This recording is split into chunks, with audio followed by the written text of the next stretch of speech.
Here. Hurtak. Here. Young. Here. Vieira. Here. Carlson. Here. And Clendenin. Here. We have a fiscal quorum.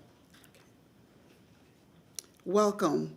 We will now conduct the elections for the chairman and chairman pro tem for Tampa City Council. Here are the guidelines, election guidelines. The election of the chairman will be held first. Nominations do not require a second. Please wait to be recognized before nominating a candidate. I will open the nominations and close them after all nominations have been made. Votes will be counted by raising the hand. The vote will be taken in the order of the nominations, beginning with the first name nominated. The vote will cease as soon as there is a majority, which requires 4 votes. Having said that, nominations are now in order for chairman. Is there a nomination? I'll nominate myself. Okay.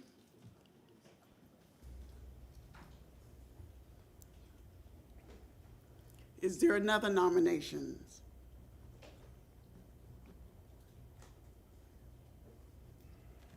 All in favor, please raise your hand. Okay, it's unanimous. Thank you.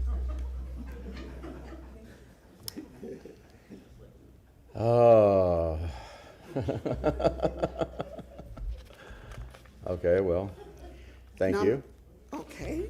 Would you like to say a few words? No, I just thank you. It's been a very interesting, little less than a year, being chair. It's we have so much good work to do for the city of Tampa, and I'm happy to be a part of it to move the city forward. Okay. Nominations are now in order for chairman pro tem. Is there a nomination? I nominate Rita Miskel. I decline. Okay, is there another nomination? I'll nominate Charlie Miranda. I decline. Is there another nomination? I'll nominate Councilwoman Lynn Hurtak, if I may. Consistency. Okay. If no one else will do it, I will do it. So I just have to say, like, chair and chair pro tem, it's work. Yes, it it's work on top of the work you already do. So I'm not like, I'll fill in if I have to, but I'm like, if anyone else wants it, I'm happy to. I'm out in 6 months. So Okay. How about Naya? Do you want it? Second Yeah. on the No, nomination. I'll do it. Okay. Would you like to say a few words? All in favor? Please raise your hand. Okay. Say a few words. Don't be absent. Yeah. Well, actually, I think we make a good team, so I appreciate that you're still sitting there. Thank you. Okay, great, great. Now we'll have the elections for CRA. Yes, I nominate Naya Young. Second that. Naya. Is there another nomination? that's who I was. All in favor? Please. Aye. Okay. Miss Young, Mrs. Young. Well, I guess I have no choice but to accept. But no, thank you all very much. I'm looking forward to working with our CRA staff and our CACs in our community. So I'm ready to get to work. I think it's going to be awesome. Thank you. Okay. And now for the vice chair. Is there a nomination? I'll nominate Guido. No. No? I mean, look, go You ahead. want me to do it? Yeah, I mean, I can be the Gerald Ford and cover half the term, whatever. I don't care. I'm out in 6 months. I don't. Yeah. You want to do that? Just There you go. I'll nominate Lewis. Second. Okay. Would you like, all in favor, please raise your hand. Okay. Would you like to say a few words? May I, Mr. Chairman, request an extension of time for my remarks? Denied. I'm joking. No, yeah, no, I, you know what? I will say this. Last time I made some jokes about it. Yeah, it's always I've been on Tampa City Council 9.5 years, and just been a pleasure serving with everybody up here, all 6 of y'all, and everybody and staff and everything. So just appreciate it. And in 6 months, you have to do this again. So thank you. Congratulations, Oh, it's- everyone. Thank you. Thank you. Ms. Fox, you are the best clerk in the state of Florida, probably the country. Thank you so much. We all love you. Thank you very much. Thank you for coming and doing I this. would like to turn the meeting back over to you. Thank you, thank you. Okay, I am now going to say we're gonna have a 10-minute break, so, for the request. Yeah, just 5 minutes, 5-minute break. Yeah.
Good morning, everybody. Welcome back to Tampa City Council. Roll call, please. Miranda. Here. Maniscalco. Hurtak. Here. Young. Here. Vieira. Carlson. And Clendenin. Here. We have a physical quorum. If you would join me now to stand for a moment of silence, followed by the Pledge of Allegiance.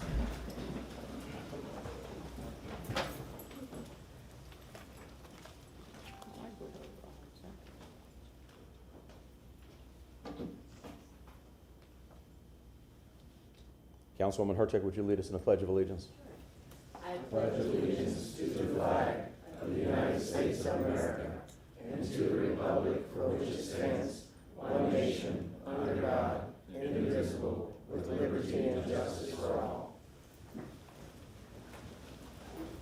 Very good.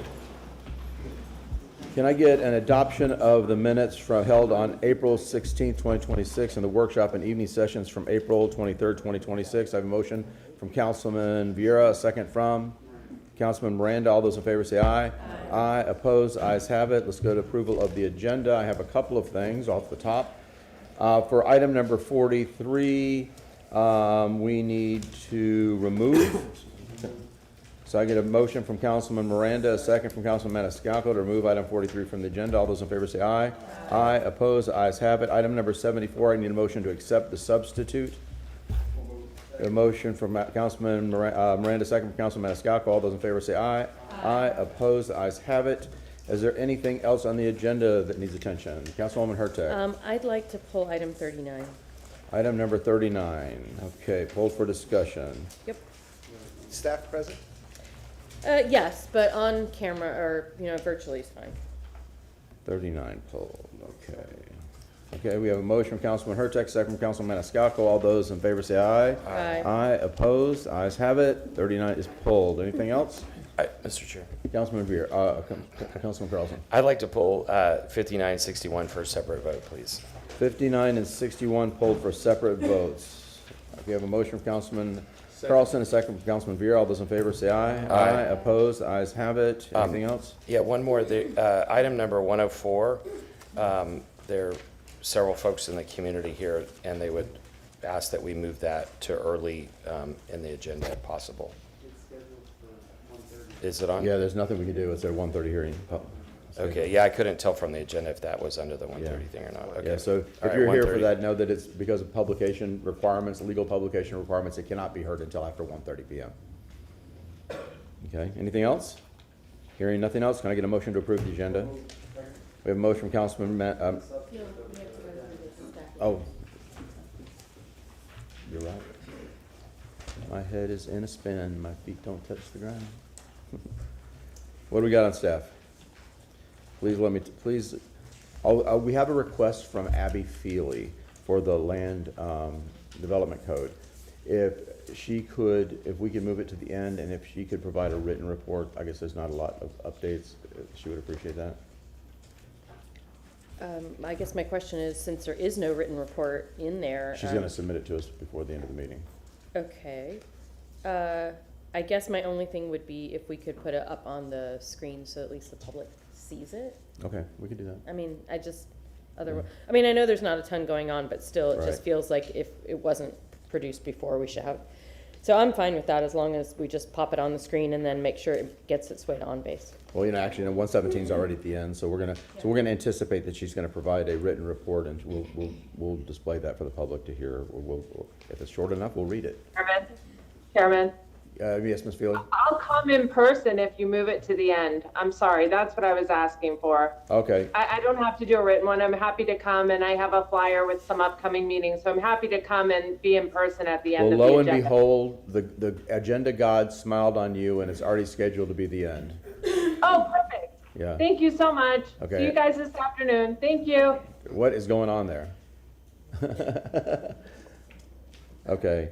What else on the staff reports? Please tell me you guys have looked at staff reports and what we could Mr. accept Chair, as if I written. may, Yes, Councilman Veer. on item 113, dealing with a public safety master plan. I did speak with Attorney Brody on this, and I was going to have him come. Mr. Brody, if you're listening, you don't need to come for this, but I do wish to speak on this because I am going to motion and explain on council where we're at. And to my aide Sebastian, if you don't mind, can you print out for council copies of the proposed, the amendments to the executive order that we're talking about so they can get an idea of where we're at? Yeah, so that should shorten it up a little bit. Okay, so let's just go through them one at a time then. Let's just make sure that we're all on the same page. Administrative update, John? None, okay, very good. 107 and 108. Mr. Chairman, good morning. Martin Shelby, City Council Attorney.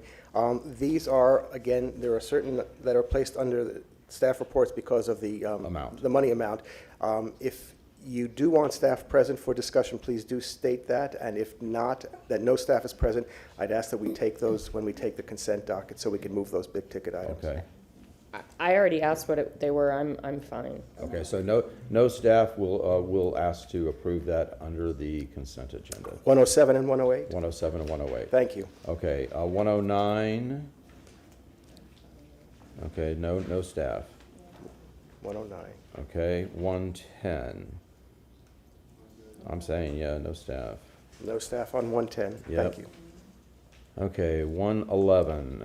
Yes. You want, Important. Okay. It's like we don't need. we don't need staff, No staff on 111. no. 112. Yeah, that's a basic, that's. No that's a staff on no-brainer. 112, Mr. Chairman. No staff for 112. Thank you. And we already know no staff on 113, but we're going to talk about it. We'll pull it for discussion. 114. Code enforcement's going to do a 5 to 10 minute report on maintaining clean. That would be Councilwoman Young. They provided a Yeah, written the report. written report. Are you good with the written report? Yeah, that's fine, and Okay. I'll follow up and meet Okay, personally. so we'll have a motion to receive and, can we, the reason receive and file for that, put that on the consent agenda for receive and file. Mr. Chairman. Yes? Again, Martin Shelby, City Council Attorney, just to be clear so that staff is aware, it says a 5 to 10 minute report, but in lieu of that, what you're asking We're for going to accept is- the written report. Accept the written report and receive and file at the time. No staff needed then. Correct. Thank you. 115, yes, I've got. Yeah. Yes, Yes. yeah, that's a good one to have staff for, I agree. Yes, on 116. 116, Yes, Yeah, that's part okay, of 115. okay. yeah. And 117, she said she'll She's be just here. gonna be here. Second, We have a motion to receive and file the written staff reports 18 and 19. and 118, 118 and 19. 119, and while we're doing that, why don't we go ahead and receive or accept the other two? 107 and We can't do 108. that until after public comment. You've always told. You're right, you're correct. Okay, that's the amount. Agenda and the agenda. We have a motion to approve the agenda from Councilman Maniscalco, second from Councilman Miranda. All those, We need to vote on accepting the written ones, 118, 119. Yeah, move to receive and file the second one. He motioned, I seconded, but we we have didn't a vote. motion to receive and file the written staff reports in second. All those in favor say aye. Aye. Opposed, the ayes have it. Okay, now can I get a motion to accept the agenda? We have a motion to accept the agenda from Councilman Miranda, second from Councilman Maniscalco. All those in favor say aye. Aye. Opposed, the ayes have it. Ooh, it's gonna be a rough day. Oh, I haven't even, this is my first, and I hadn't even finished it. Okay. Yeah, exactly.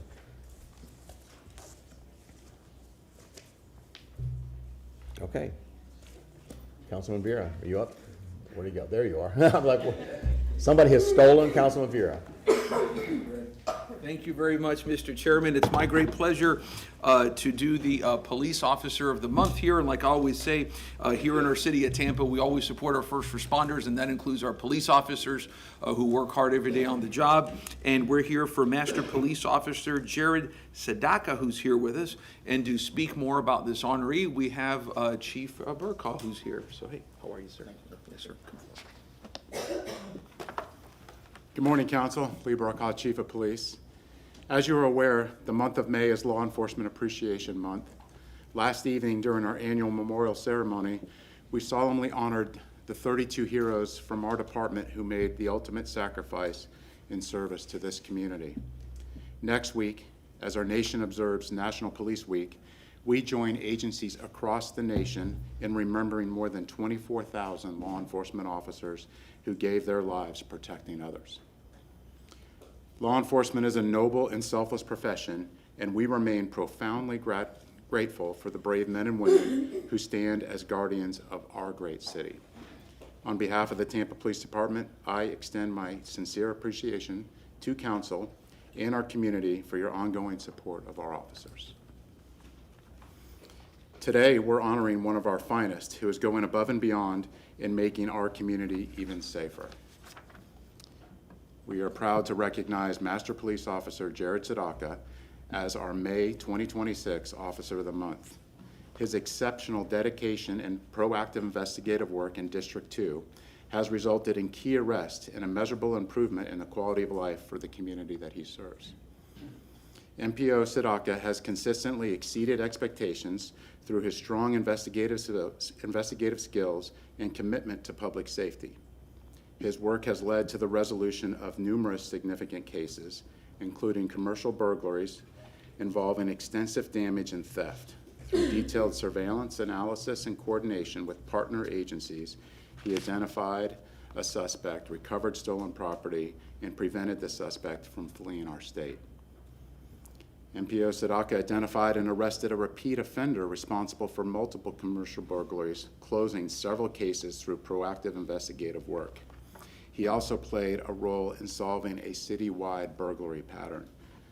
And I tell you, if you have a house and you've ever had it burglarized, it's the most traumatic experience doing that. And he's out there getting our bad guys off the street. 14 separate incidents across our city led to the identification and the arrest of the suspect, clearing 11 cases. Beyond his casework, though, MPO Sadaka is a dedicated team member and player who consistently supports the detectives, working actively with investigations and coordinating additional arrests. So he's not just working on his cases, he's also assisting the other detectives. He further demonstrated his exceptional compassion and leadership by organizing a fundraiser that raised nearly $10,000 for a fellow detective and their family during a time of personal tragedy. Master Police Officer Sadaka's professionalism, initiative, and unwavering commitment to the service have made a lasting impact on public safety, strengthening both the Tampa Police Department and the community he serves, and that's why he's being recognized as our May Officer of the Month. Congratulations.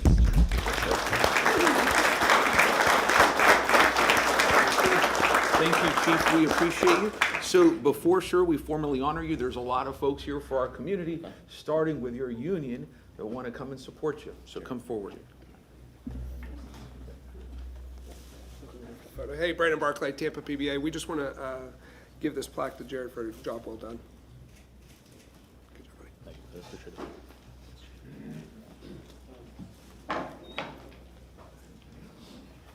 Good morning, Council, Chief, Officer Sadaka. Thank you so much for all that you do for our community. On behalf of Friends of the Tampa Riverwalk, I would like to present you with a personalized paver along the Riverwalk.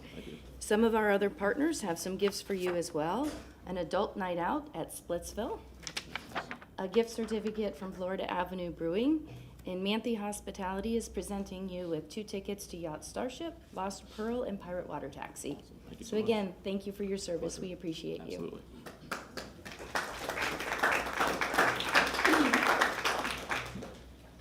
Good morning, Council. Good morning, Chief. Good morning, MPO Sadaka. I'm Grace Gonzalez. I'm here on behalf of the Gonsmart family and the 1905 family of restaurants. We just want to thank you and your family for being here in Tampa, for being committed to keeping Tampa safe.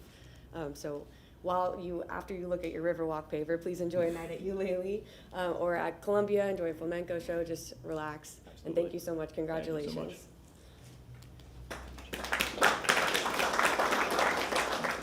Morning, Council. Mike MacArthur, Steps Towing Service Officer. Congratulations on a job well done. You definitely keep our city safe. And so on behalf of Todd Stepp and Steps Towing, I'd like to present you with a $100 gift card. Have some dinner or Top Golf or whatever. Just take the time off, enjoy it.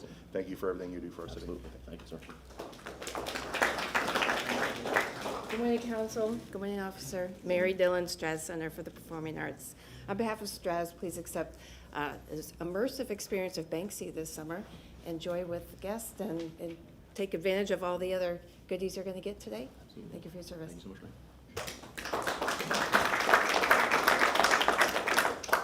Good morning, council. Good morning, and congratulations, Officer Sadaka. My name is Lori Osborne, and I am with the Florida Orchestra. And on behalf of the Florida Orchestra, we say thank you for being such a vital role in our community and protecting us. We would like to invite you and your family to an upcoming performance. So thank you so much, Absolutely. and Thank you so much. we appreciate you. Absolutely. Thank you. You need an air traffic controller over Good there. morning. My name's Mary Lou Bailey, and this is? I'm Mark Haney with the zoo. Yeah, we're here on behalf of Zoo Tampa. I volunteer on the board there, and we're pleased to present you with an annual membership to the zoo for you and your family as a thank you. But I love each story every month is so moving. What I picked up from yours is the teamwork, and as I've said before, thank you for everybody who serves. And Alan, don't yell at me because I turned my head away from the microphone. But I really appreciate everybody in the teamwork that is so obvious amongst your staff. So congratulations. And Mark's going to explain to you why we picked this animal for you. Well, this is an African painted dog, also called a Cape hunting dog or an African wild dog. They're known for getting their prey about 80% of the time. A lion gets their prey about 20% of the time. And African painted dogs work as a team. So speaking of teamwork, they work really well together like as a pack, and they communicate really well, and they get their prey most of the time. So thank you. Now we also have a new baby rhinoceros at the zoo. So please come and visit. Oh, my son will There's love nothing that. cuter. Absolutely. Yeah. Thank you. Thank you. Congratulations. Thanks, sir. Appreciate it. Good morning, my name is Dennis. On behalf of Bill Curry Ford, Leo couldn't make it today, so in good Leo memory, I would like to say hi to the rest of the people. Congrats. That is a works package, so PM Excellent. tire rotation on us. You guys And then work on there's Chevys? Anything. Okay. Yeah. And then we have a handwritten letter from Jen Carey herself. Oh, thank you. Along with some couple of goodies. All right. Thanks so much, guys. Enjoy. Appreciate it. See you soon. Morning, Council. Brian Ford with the Tampa Bay Buccaneers. And first, I just want to echo, Chief, I want to commend and thank you and anybody that was involved, Council, for last night's ceremony. It made me proud to be a Tampa resident. And I also want to wish all the mothers in everyone's lives a very happy Mother's Day this weekend. But today it's about you, Officer Sadaka, and your story is remarkable. On behalf of the Glazer family and our entire organization, we have a little tradition at $1. Anybody that goes over and above gets a game ball. So there's your game ball. But I'd like to thank you and your family for their support of all that they do, because you couldn't do it without them as well. Congratulations and thank you. I appreciate it. Thank you. Morning, how are you? So you ought to ask the Bucks guy when he was up here, Steve Michelini, by the way, where's your contract? You know, they're signing a lot of contracts now. I figured you could get signed on and at least earn a pension from them, you know?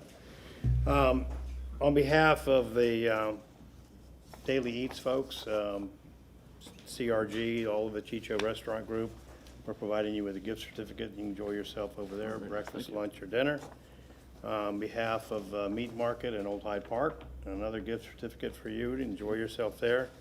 Jackson's Bistro on Harbor Island. And you better look out for this one because the chief's going to snag it. You know, he's already told me he wants to go over here for lunch. So, Yummy House China Bistro, enjoy yourself. Congratulations. We appreciate your work. Thank you, sir. Appreciate it.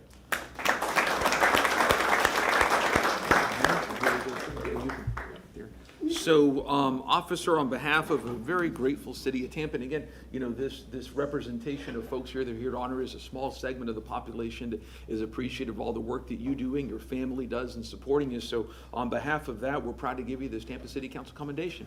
Here you go, sir. Thank you so much. God bless you. Thank you. And if you want to say anything,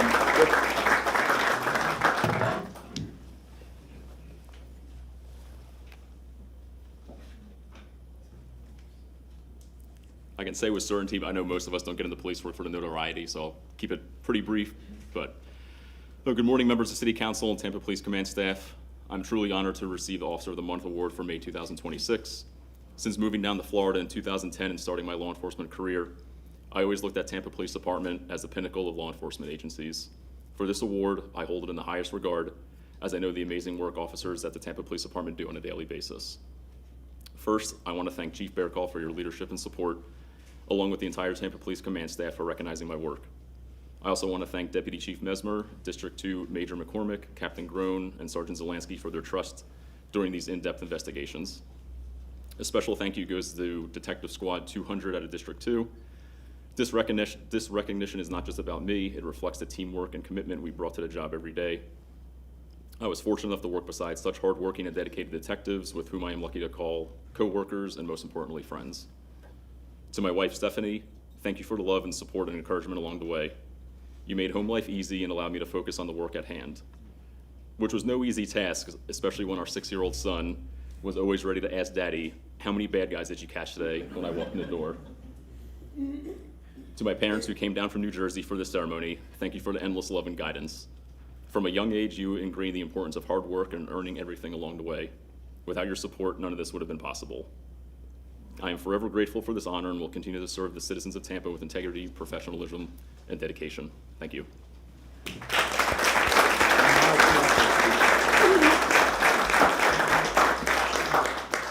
On behalf of Tampa City Council and the entire city of Tampa, thank you so much for your service. I'm sure you're aware that the City Council's a big supporter of law enforcement, and we are very much appreciative of the work that each man and woman does for our city, and especially grateful this time of the month when we're able to call out one very exceptional person. So thank you so much. We really appreciate your Appreciate it, sir. Councilwoman Hertag. Can your family just stand up? Yes. Because if they're here, they came all this way, they should come up and be part of this for you.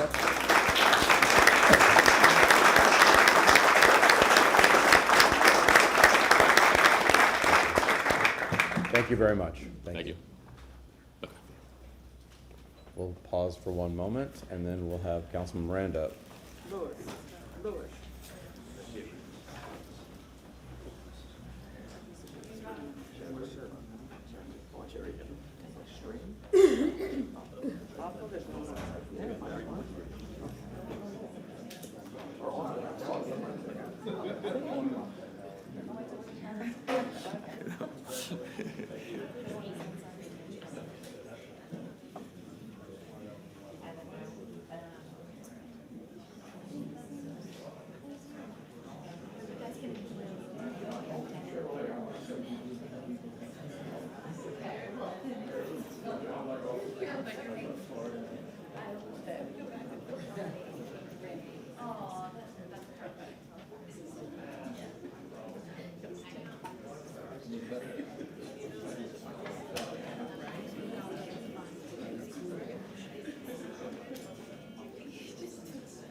Well, thank you, Mr. Chairman, honorable members of the Tampa City Council. It's, this year, like every year in the past, it's a habit now, but it's really very difficult to attain these things that I'm talking about. Revenue and Finance Budget Office, in recognition of the Revenue and Finance Budget Office being awarded the Distinguished Budget Presentation Award for the fiscal year beginning October 1, 2025. The award is presented by the Government Finance Officers Association in the current fiscal year with the highest form of recognition in government budgeting.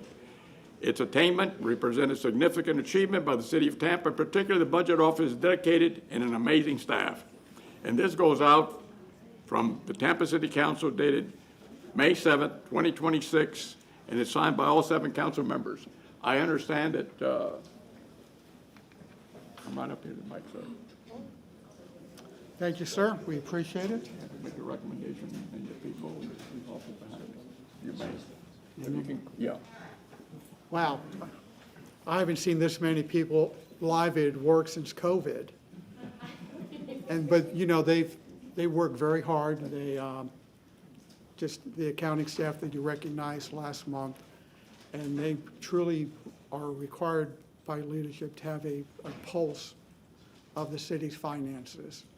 Like I tell them when they come into work, from your mouth to my mouth to Dennis to the mayor, you better be right. And so go ahead and introduce them. If I may, I'd like to ask you, if you don't mind, just introduce yourself. So I want you on tape so you can give it to your great-grandchildren. Michael Kane. Arnita Lewis. Chauncey Rotimi. Susan Gobble. Amy Murphy. Carly Blessing. Michael Riccolo. Kenneth Farrell. Adam Haynes. Troy Perez. Adam Reffert. Alan Pisarenko. Nicholas Pastu. Tom Richardson. Tom McColgan. It looks like a baseball team, basketball team. They're all wonderful people, and this is not, it's earned every year. It's not given away, and I'm so proud that this budget office has kept everyone straight going forward. And what they do is an amazing job year after year after year. And it's an opportunity we have to say just 2 words. Thank you for being who they are. Thank you, sir.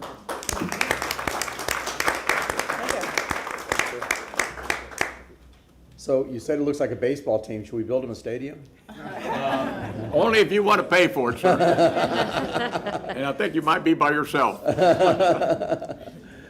Councilwoman Hurtak. I just want to say thank you because, you know, I have a lot of budget questions. And in fact, I called Mr. Perry this very morning. So I know some of you are tasked with answering those. So I just really appreciate the work you do. It really matters. And I've just really enjoyed diving into the budget and knowing where all of our money goes. And I just thank you so much. I really think it's a fun job. So thank you. It sort of goes downhill about August and September. After that. Charlie, are we just getting older, or are these guys just getting younger? Are we just getting older, or are these guys getting younger? Oh, look at all these young faces. Yeah, there you go. Very good. Okay, very good. Thank you so much for everything. Thank you.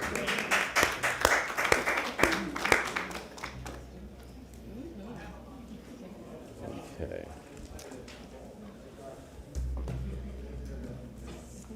Second. Is Michael on?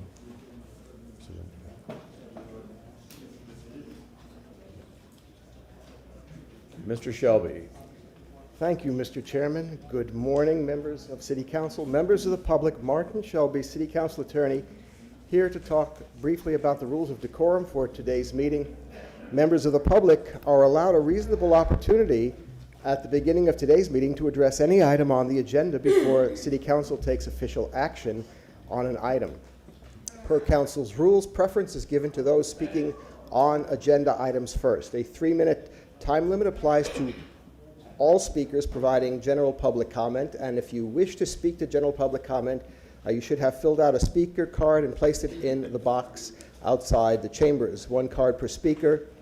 Cards are accepted until the start of general public comment. Each person submitting a card will be recognized by name to approach and speak. As I said, a 3-minute time limit applies. Please print legibly. Names that cannot be read will not be called. And if you need assistance, please see city staff.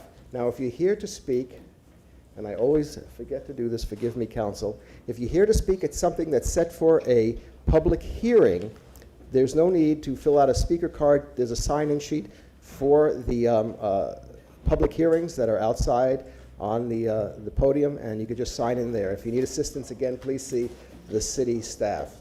Those are numbered 92 through 102. 92 through 102. And the 103 through 105 for first readings. That's correct. Thank you, and thank you, Chairwoman, excuse me, Chair Pro Tem Hurtak, and I apologize for not having those numbers, but I'm going to make that a habit to make sure that I do bring it to the council's attention and the public's attention, the difference between a public hearing and general public comment now. Speakers and members of the public are also reminded that they are to refrain from disruptive behavior, including making vulgar or threatening remarks, or making or causing disruptive noises or sounds, or displaying signs or graphics that are disruptive. Please direct your comments to the entire City Council rather than to individual members. The Chair will rule out of order any person who speaks without being recognized or attempts to address City Council from an area outside the speaker area at the podium. Persons failing to comply with the City Council rules may also be ruled out of order and, at the discretion of the Chair, may be removed from the chambers and Old City Hall for the remainder of today's meetings. Finally, City Council should refrain from engaging a speaker under public comment. And the public should be aware that the time to speak is your opportunity to speak to City Council. The City Council will not have a dialogue or take questions from the general public. And again, the time to speak about the items on the consent agenda or the staff reports is now during general public comment. Thank you, Mr. Chairman. Thank you very much. And just to reiterate, if you're here to speak under general public comment, there's cards out in the lobby. Staff will assist you in filling them out. Once we start public comment, we no longer accept cards. So this is your last opportunity to go out and fill out a card if you're here and you have not filled out a card. Going once, going twice, gone. Okay, we have one online speaker, Michael Randolph. Good morning, my friend. Good morning, and congratulations to all of the newly appointees. So my name is Michael Randolph, and I'm with the West Tampa CDC. The Tampa Bay Rays Stadium deal is a crossroad for West Tampa. It can become the greatest economic lift our community has seen in generations, or it can unleash a larger wave of displacement of families. This moment will either build opportunity with us or push us out. The West Tampa is facing some of the fastest displacement pressures in the city. If nothing is done, the neighborhood faces a 14 to 17% displacement rate. And if nothing is done, that number goes to 20 to 22% in a worst case scenario. West Tampa is uniquely the most vulnerable community because it's the only neighborhood directly adjacent to Midtown, downtown expansion, and now the proposal that you have before you. If the city does nothing, 1 in 5 long-term residents will be forced out. Seniors on fixed income will be hit the hardest. Renters will be priced out, and investor-owned rentals will replace family-owned businesses. A community benefit agreement is the strongest tool that the city has to stop this. A community benefit agreement could help with down payment assistance for low and moderate income. These should be dollars in addition to what is currently going on.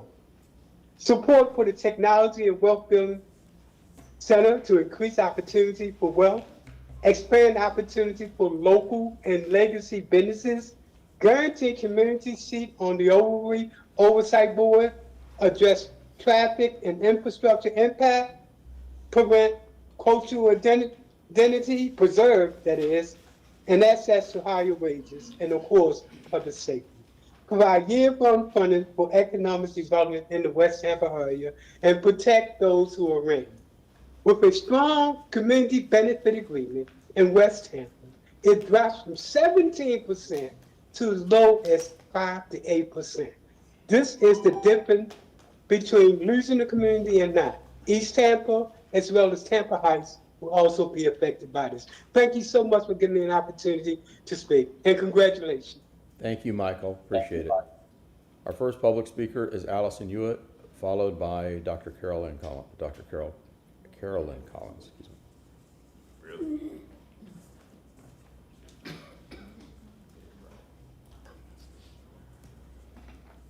Good morning, Allison.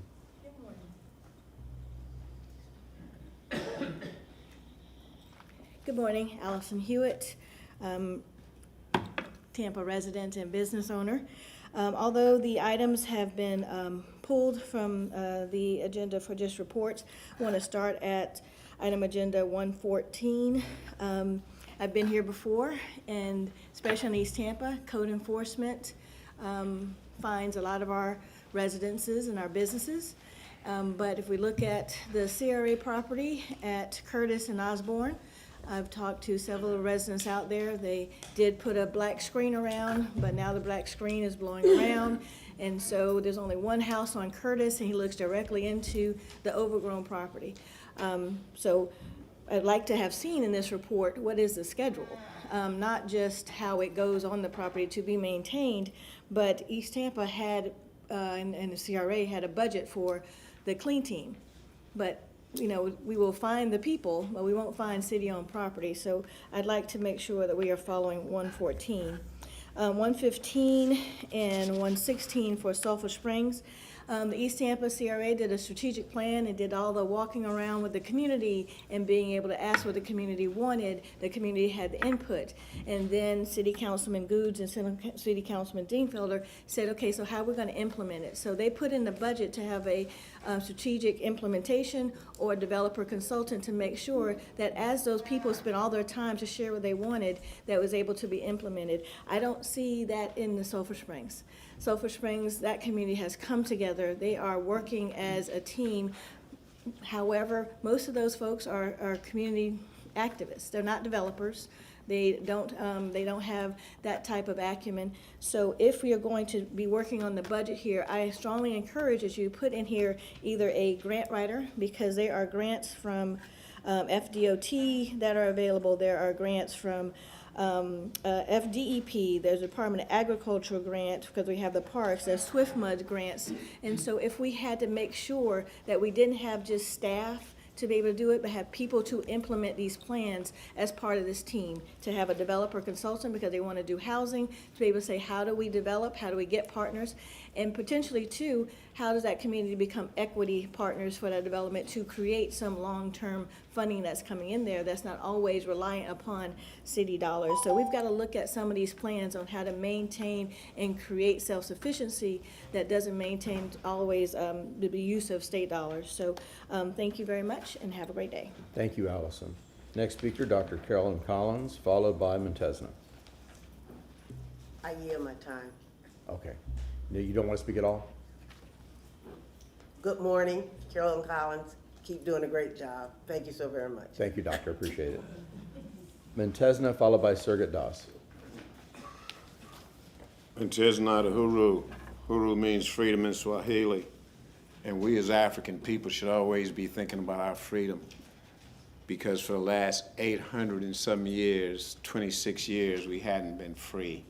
No self-determination, no freedom of rights, no human rights, no civil rights, no social rights, no economic rights, no rights whatsoever. You know, if you were a bird and at birth they clipped your wings and you never got an opportunity to fly, and you've seen other birds flying around but they keep telling you you're a bird, you'll be in a predicament. That'll be a weird feeling. So imagine if you're black and in the course of your lifetime, you never know what it feels to be like a human being. That's how we have been for the last 826 years. Under colonialism, white domination, white oppression, all types of chattel slavery, 3/5 of a human being. And the people that's doing it to us know what they're doing to us. If I tell you that in the last 826 years, not one single African have had an education on understanding of life beyond a first grade education.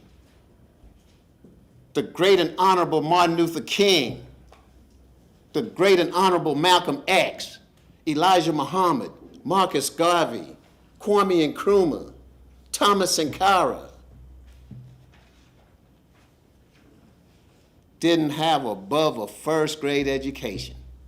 The white people will not let you survive above that. And you can't even talk about it to articulate it.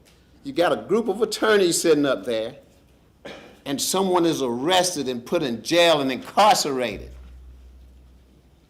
and put under duress for freedom of speech.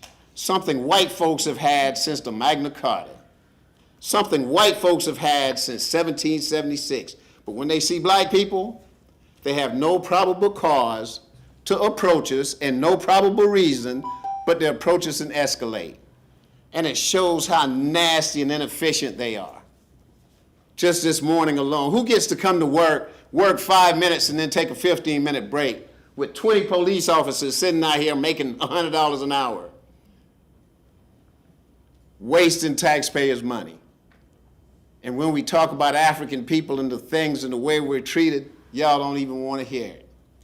You don't want to hear it. Nothing but save $10 million in your budget for me. Thank you, Mr. Matesna. And just for clarity, you had on there that you were speaking on agenda items. We gave you priority. In the future, if you're not going to speak to agenda items, I'd appreciate it if you would just wait for that portion of the agenda. No agenda item for me. No agenda items. Okay, I'll put you on the other side of the stack. Tara Bluma.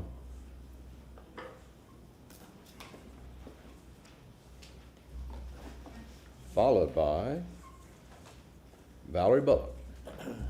You're a good one. Hi, good morning. My name is Tara Bluma. I'm here to talk about item number 59, the settlement agreement between the City of Tampa and Manhattan Avenue LLC. I strongly object to settling these two lawsuits. The property owner is a bad actor. We were here a couple of months ago telling you about that he knew exactly what he was buying when he bought it and filed suit with the City of Tampa for about $65 million the day he purchased the property. So this wasn't like he bought it, thought he was going to be able to build things there, and then discovered that it was contaminated. He also lied to the neighborhood about not knowing that fact, even though it's well documented in both district and circuit court.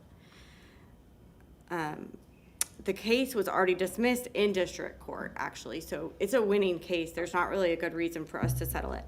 Putting that aside for a moment, though, there is no question that the entire area is contaminated and is not safe to build houses on. However, the settlement only covers half of the property.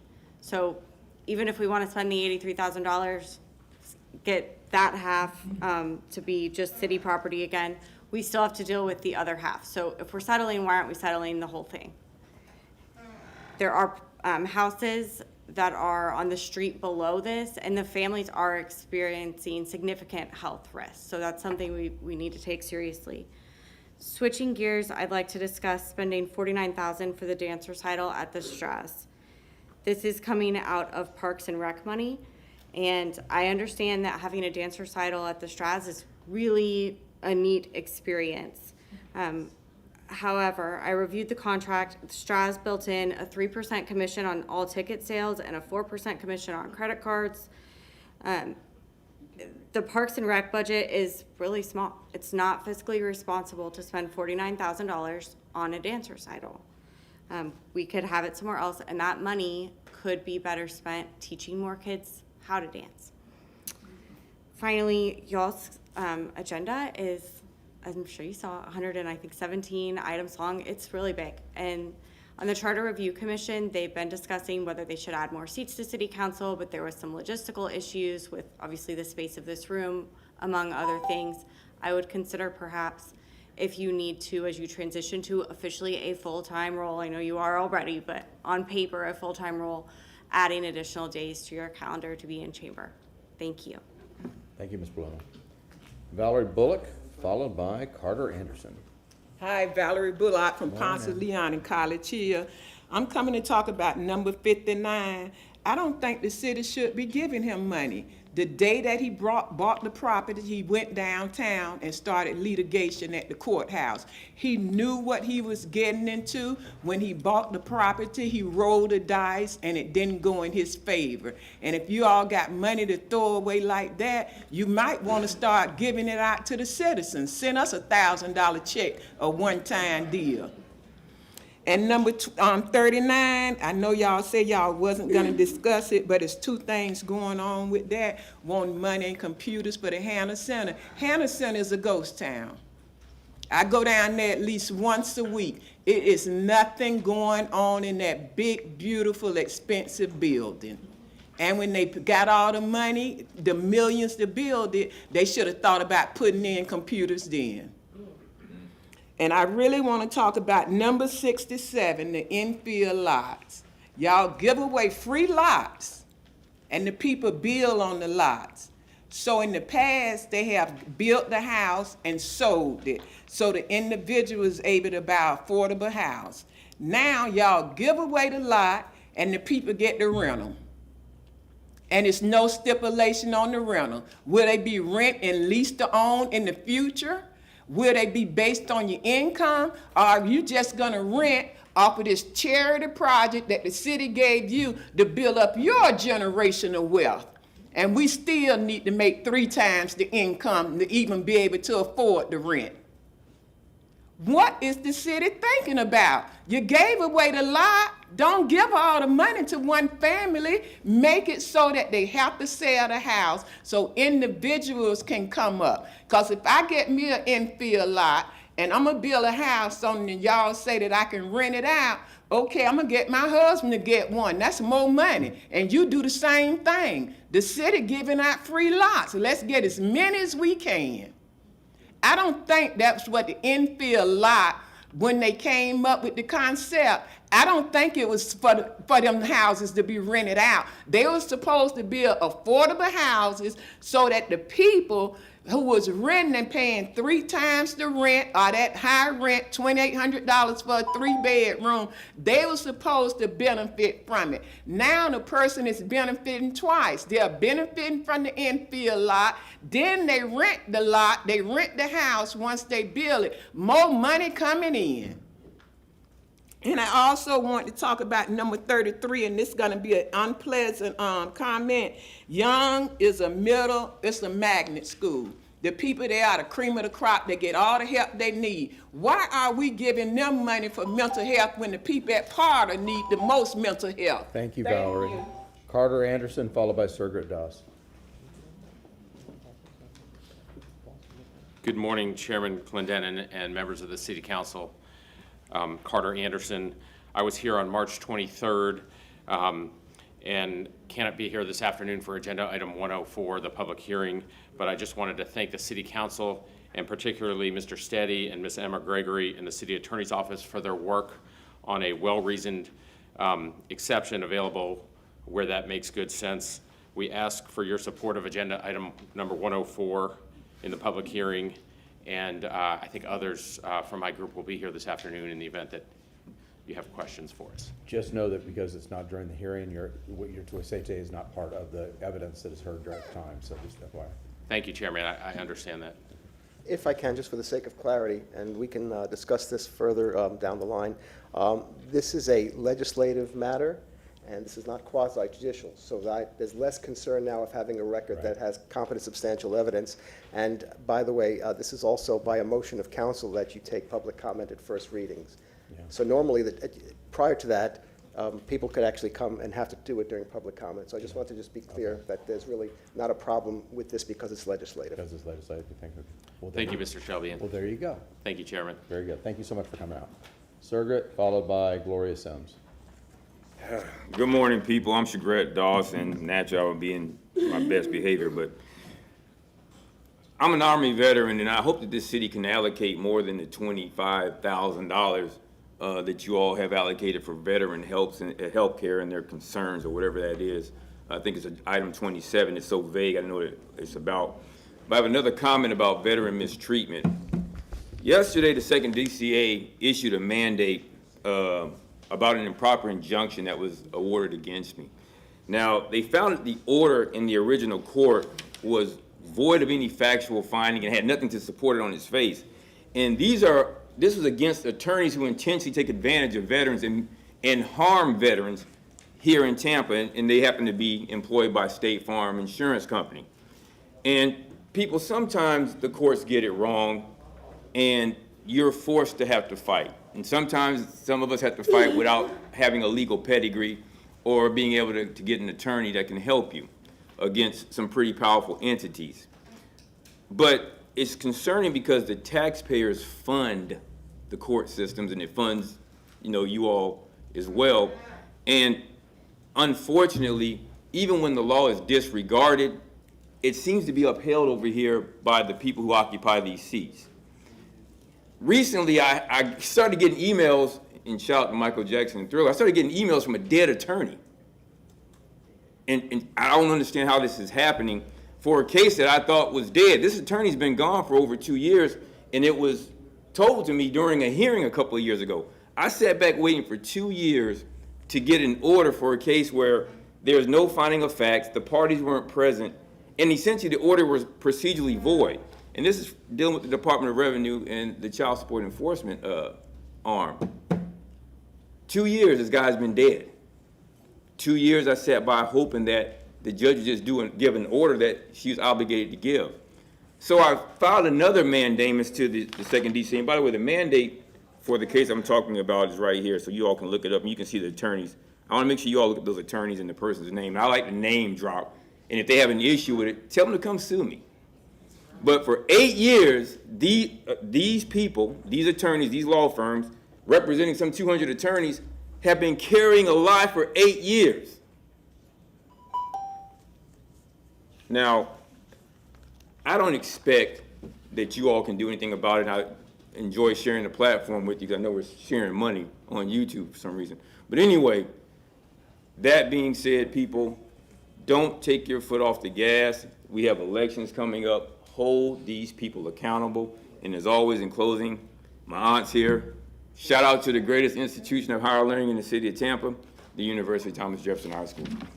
Thank you, Mr. Doss. Gloria Sims, followed by Clarence Towns.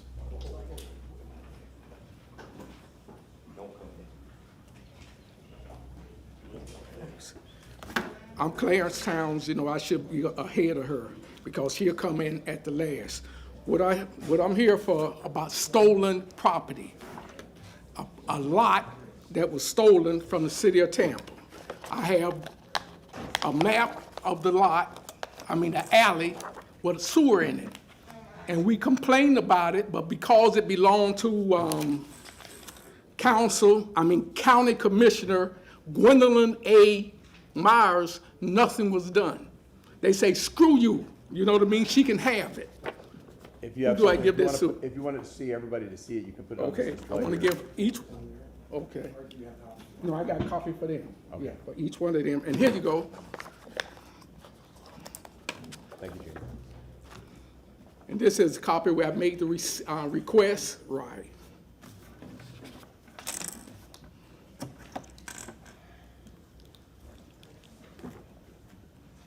You ready? Everybody has a Yep, copy. go ahead. And Yep, you'll go see ahead. at the bottom say RM16, and you'll see a red cross. You'll see the alley has the arrow to it. Up above it is the park. In that alley is a sewer. This is over 2,000 square foot of alley with a sewer, and it disappeared because County Commissioner Gwen A. Myers wanted it. Boosh, it's gone. That's over $1 million gone. And now on that other piece, you'll see that mobility review request in the case number. Nothing will happen. And that's from 6/30/25. Everything started happening when we came down here about almost a year ago because in our neighborhood, they wanted to put a duplex, and we spoke up, and after then, our life been hell. Apparently, Gwen Myers went to the mayor and had the mayor sit up code enforcement on us about an alley that we had permission to close in more than 34 years ago. And so you doing that now, you won't even see an alley that's been stolen. All you have to do is a new house, ask for the site plan. Oh, I know a little bit about the construction, just a little bit. You ask for the site plan, you'll see that alley with the sewer incorporated. Boosh, it's gone. Over 2,000 square feet, and I guarantee you that's over $1 million. And I have some more stuff. Take care of this, light this town up. This is worse than, what's that guy that was stealing Steve LeBrake? There's more money involved. Believe me. Some of y'all remember me with him. You know what I mean? Believe me, more money than him. You know, talk about an illegal transfer of city property, that is it. And guess what? Going into public records to commit a crime is a crime. Check out the property appraisal's office. I know what's going on there. I have some stuff for you there too. And imagine, when that got transferred, she was working for the county. Thank you, Clarence. Okay. Gloria Sims, followed by David Phillipson. Okay, I'm here with Clarence Towns. I live at 2706 North 33rd Street, and everything he said was correct, but he had to say that first because the whole thing started because we did not want a duplex in our residential, RM50 single-family residential area. We didn't want a duplex put in there because that it's been residential RM50 single-family homes since about 50 years ago when we first moved around there. In fact, I went around the whole area and everybody signed off, came down here, got it done properly. It's RM50, but they wanted to put a duplex in, just push it in on us. We didn't want it. And that's how all this other stuff got started. We've been harassed after that, but it started with them wanting to put a duplex in our neighborhood. We didn't want that, you know? Thank you. Hopefully I can finish hers. This needs to be investigated by the FBI. If they want to see me, this is nothing. This is just the crumbs around the pot. It's just one at a time, sorry. Okay. Thank you. Thank you very much. Have a beautiful day. David Phillipson, followed by Jose Vasquez.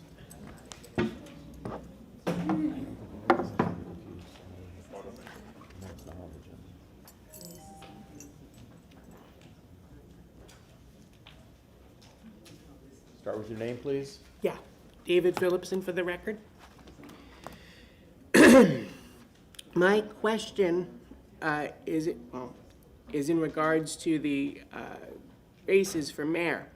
While the election is not until 2027, there is a list of candidates a mile long. Why are these candidates not declaring they're either Republican, Independent, or Democrat? One of the answers I got out of the SOE's office is because it's a nonpartisan office. The other comment, which is more of a public service announcement, is in order to vote by absentee, you now have to call the elections office every election cycle so the voters can re-register here in the city of Tampa and for the county commission races for Hillsborough. So I just wanted to give that little public service announcement. Thank you. Thank you, David. Yeah. Appreciate it. That's a good public service announcement. Jose Vasquez, followed by Ashley Morrow.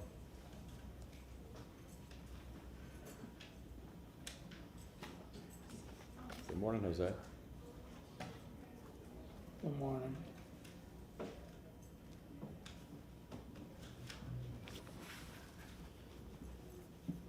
First of all, my name is Jose Vasquez, resident on 2222 North 64th Street. Business located 1924 North 60th Street. And I'm here today because this is the same problem I have for the last 3 years. I've been trying for the city of Tampa to take control of his property located on 1999 North 59th Street. I apologize, my cell phone go off. Give me a second. That property over there that you see is my legal interest, my right of way, for I can get access to the property I rented. I'm here today because at today's date, I see the item number 114. We're very clear talking about a report from the co-enforcement about how the city properties be maintained. And I'm here to let you know how. An inspector came to you, gave you a citation because an improved road or alley or something had to maintain it by the next person adjacent to that property.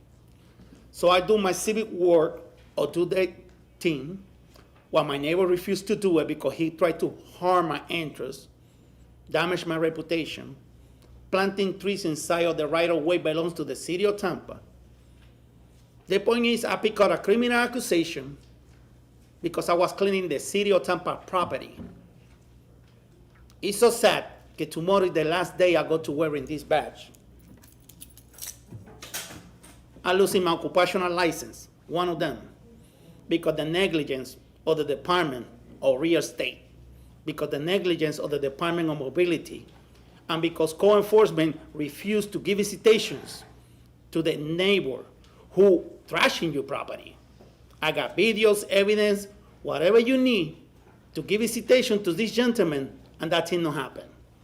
I don't know why. Maybe it's because of my color of skin. I don't know why, because I'm a hard worker, or because I don't want to use my influences. I'm a real citizen who pay taxes on that property, business taxes, for I can do business. And now I'm losing one of my pride licenses. I'm losing income, and the next thing will be homeless. So I'm here today for you to understand how I can open an investigation, because I know it's funding allocated. I know the department failed to give me the information on how to dispose the garbage.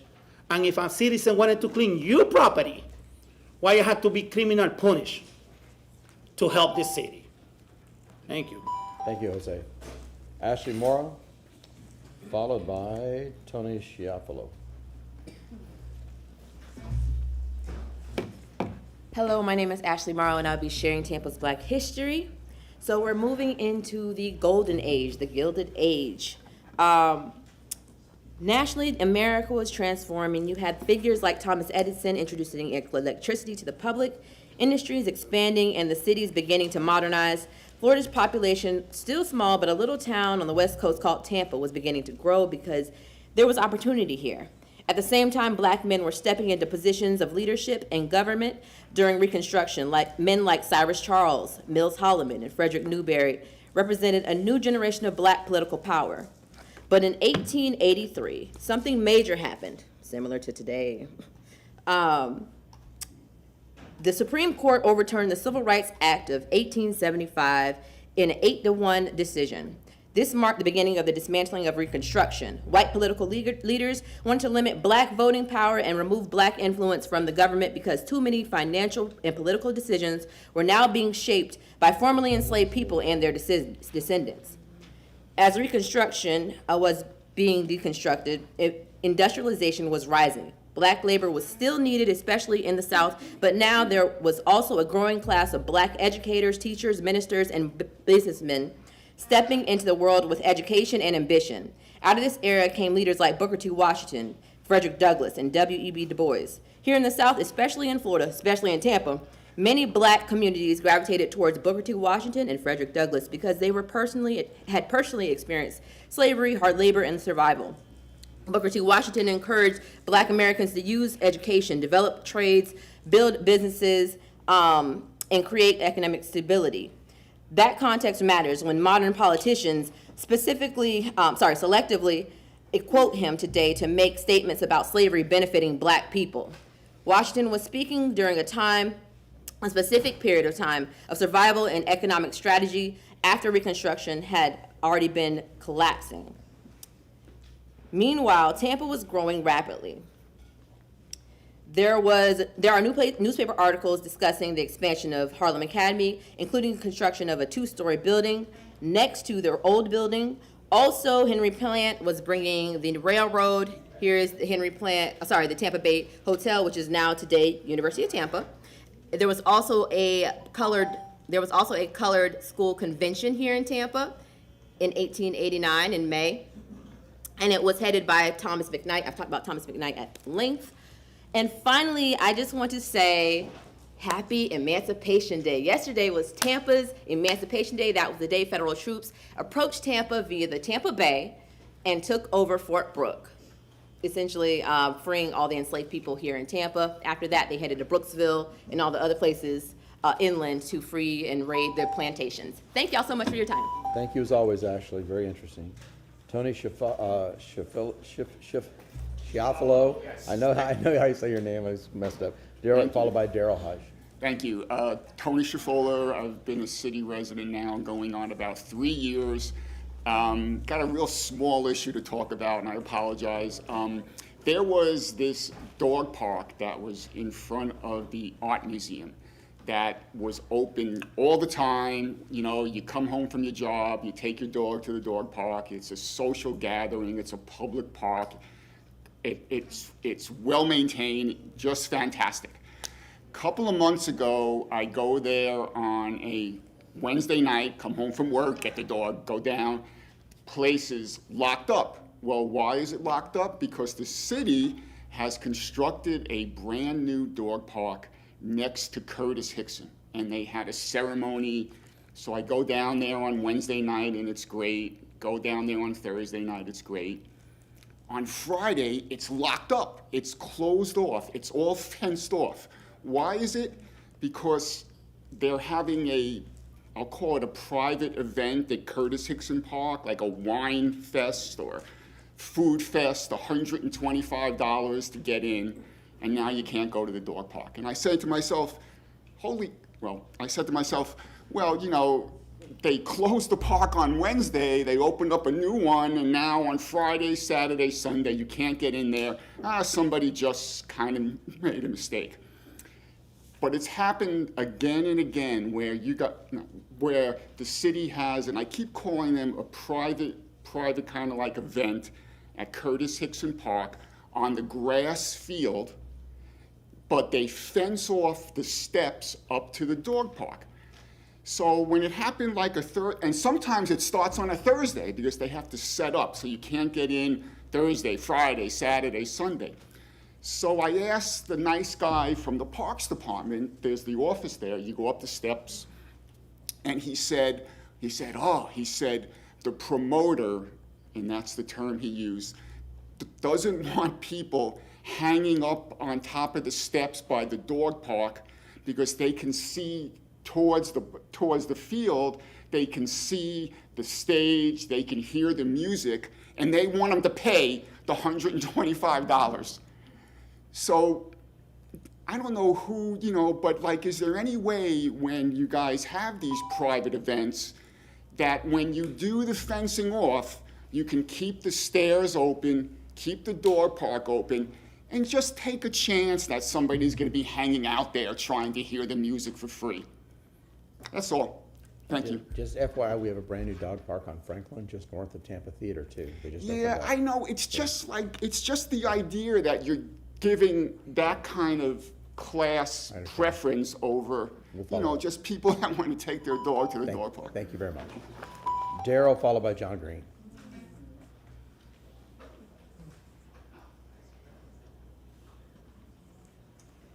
Morning, Darrell. Good morning, City Council. Darrell Heitch.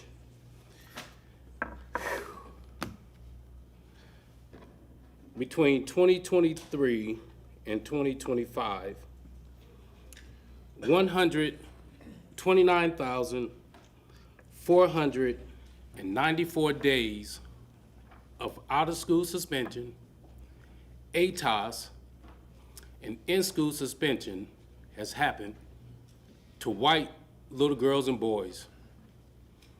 Tampa Bay Times, Creative Loafing, The Business Journal, Spectrum News, Channel 10, USA News should all be telling this story about how 129,000 white boys and girls have been out of school suspended within 2 years. That is a very alarming number for no one to even be publicizing that and trying to change it. My question now is, how does that make you feel? How does that make you feel? This week I went to the school board and I spoke with them and I said, man, these numbers are alarming. The Bucks gave those, it was teacher appreciation week. They gave them accolades, they gave them awards. The Bucks gave them football to people who have done outstanding things in the school district. But I said, man, those amount of days being missed in school due to, as I stated, ATOS, in-school suspension, and out-of-school suspension. And I apologize. I lied to you. I wanted to see how you felt. Those numbers. It's upside down. Oh, my fault, your mistake. Those numbers were for black kids. Between two cultures, you take that 140666, the 9655, 8844, and so forth and so on. Look at those numbers, and you see that there has been over 129,494 days missed in school. It says days. Resolution number 568 talked about education. This is a wrong that we could correct this. How are we sitting here and allowing this to happen? That's too much data for us to allow this to happen. 129,000 days between blacks and Hispanic children out of school. Thank you, Darrell. John Green, followed by Robin Lockett. Okay. Robin, if you can hear me.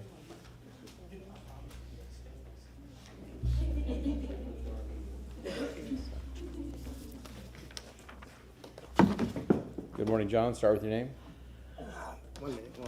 Let me get myself together real quick. Good morning, John Green. I'm here to speak on the NAACP, this chapter, Hillsborough County. They cyberbullying involving my family, so now I think it's fair play.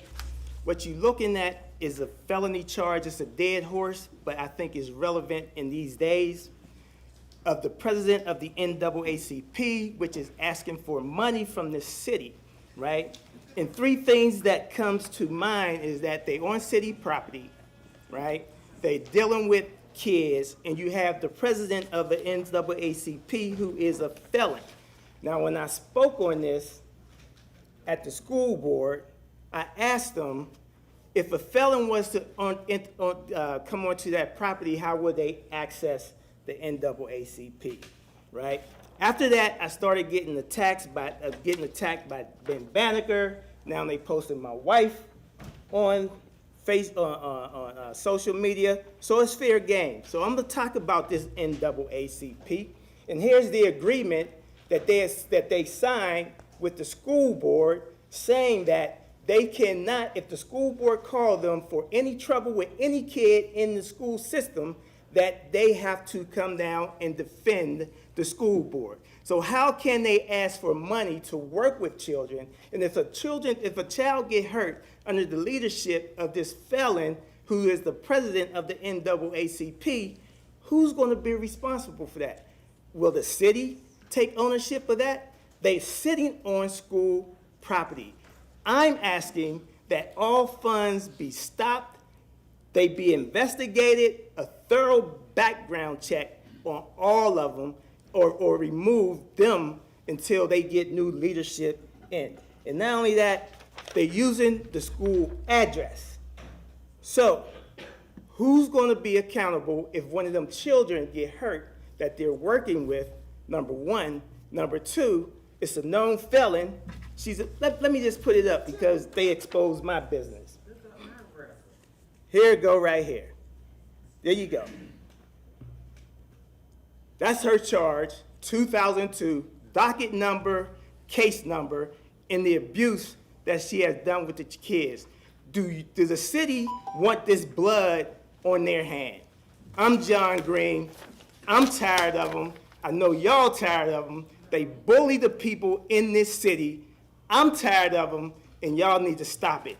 And I'm gonna ask this question on the campaign trail. Why do you support an NAACP president who's a felon and not do anything about it? Thank you. Yeah, I'm ashamed. I'm tired of Nope. And this is the problem. Okay, John, thank you, but no. Valerie, you're out of order. I'm leaving, I'm sorry. Okay, thank you. We'll take it outside. Thank you. Oh, outside, take it outside, please. Robin, I heard you not gonna speak, okay. Isabella Moyler, followed by Alyssa White.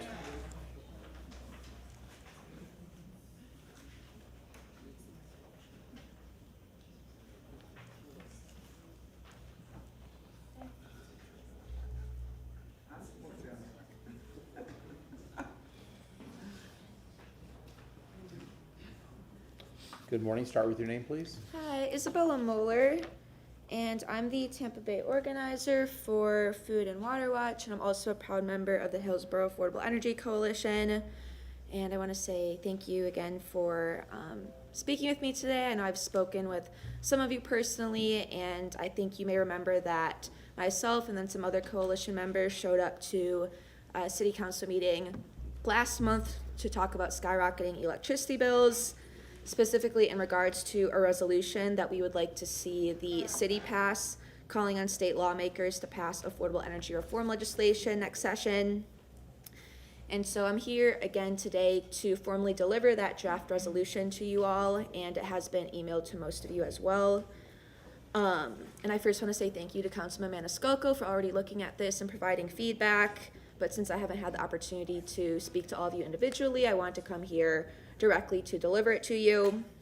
And so I know I don't need to go into the details. As you can see in the resolution, bills have been skyrocketing in Tampa from TECO's excessive rate increases.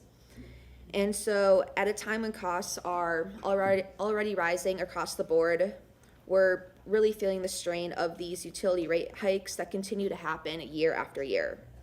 And so that's why we have been advocating for reforms at the state level, which would rein in excessive utility profits and bring down electricity costs. However, our state lawmakers have failed to take action, stalling all three pieces of affordable energy legislation this past session. And so that's why we're turning to you, Tampa City Council. We don't just need residents calling on our state lawmakers to make changes, we also need our local governments to add their voice as well. And so I understand that as a local body, you have limited authority over utility companies and their regulators, but you do have a public platform and the ability to advocate on behalf of your constituents. I know you have been hearing from folks about their energy bills being too high, and I know the city has also been impacted as you too are a customer of TECO. This is a widespread, hard-hitting issue that folks are looking for leadership on. And again, while I know the city can't do much to lower electricity bills in the moment, you can still take meaningful action by applying pressure to those who do have the power to act. And so, at a time when we're all confronted with the definition of what democracy really is, we must use our voices to push back against these greedy corporate forces and champion real, forward-looking solutions that would result in a more prosperous and affordable future for us all. Again, I understand that there are many agenda items today, but I'm requesting that you please review this resolution. Please consider what it would signify to be advocates for solutions that are directly impacting yourselves and your community. Be the people champions we know this council can be. Thank you. Thank you very much, Isabella. Alyssa White, followed by Carol Ann Bennett. Good morning. My name is Alyssa White, and I serve as the Climate Justice Organizer with Florida Student Power and a proud member of the Hillsborough Affordable Energy Coalition. I'm here today asking for your support in advancing the resolution that my colleague Isabella presented before you. Right now, Tampa families are struggling under the weight of rising electric bills while TECO continues to bring in record profits year after year. You've heard from your constituents about these skyrocketing costs, and many of you as TECO customers yourself have likely experienced them too. What we are asking for is simple: for you to use your platform and your voice to stand with the people you were elected to represent. I understand that some may feel that this issue falls outside of the direct authority of City Council, but even when you do not have direct control, you can still have the power to speak up and apply pressure on behalf of your community. I believe that each of you ran for office because you care about this city and the people inside of it. Right now, those people need you.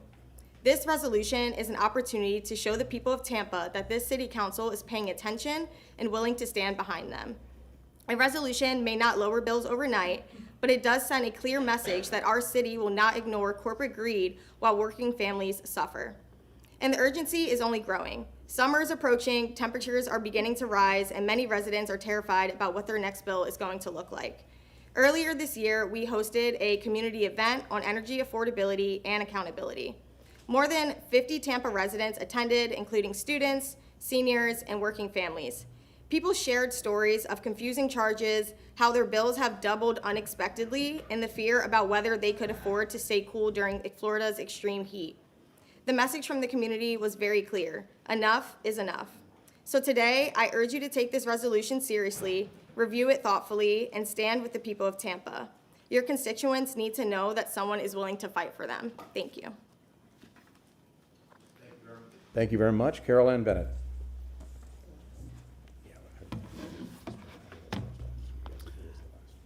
Hi, my name is Carol Ann Bennett. The city uses the general fund where it is needed to do the most good. You don't use my taxes exclusively for improvements on my property or on my block or in my neighborhood. The CRAs keep a lot of tax money to fix their neighborhoods, but it is restricted in its use, so many things must be paid from the general fund. That means using taxes paid elsewhere to fill the gap. That is the right way to do things. That is appropriate. The city needs to move the money around to benefit the whole and do the most good. Denver levied a new tax on everybody so that they could build sidewalks everywhere, because that is for everyone's best interest. They exhibited leadership. For decades, the city allowed no sidewalks and no fees. Then they delayed raising the fee as the code requires. Builders paid the measly $29 because it increased their profit. We have lost miles and miles and miles of sidewalk as a result. That is why we have so many sidewalks to nowhere. We would have complete sidewalks if the city had stood up and done the right thing for all of us. This is the result of raising the sidewalk fee. All of a sudden, insurmountable obstacles can be overcome.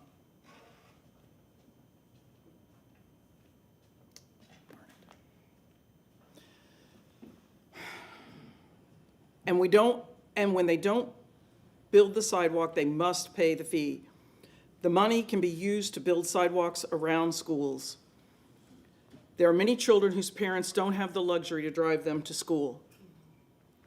Those children are often forced to walk in the street, sometimes in the dark.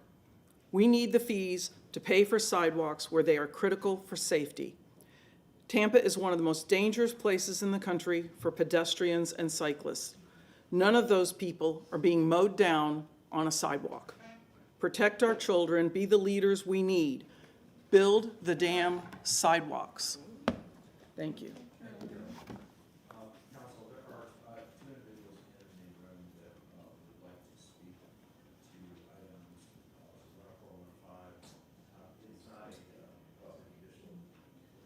There's two individuals in the room who would like to speak to 104 and 105, but it's not a quasi-judicial.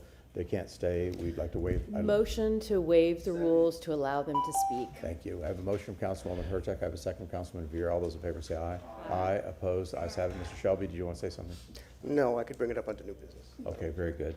Okay, the two individuals that wish to speak to 104 and 105, if you would come forward.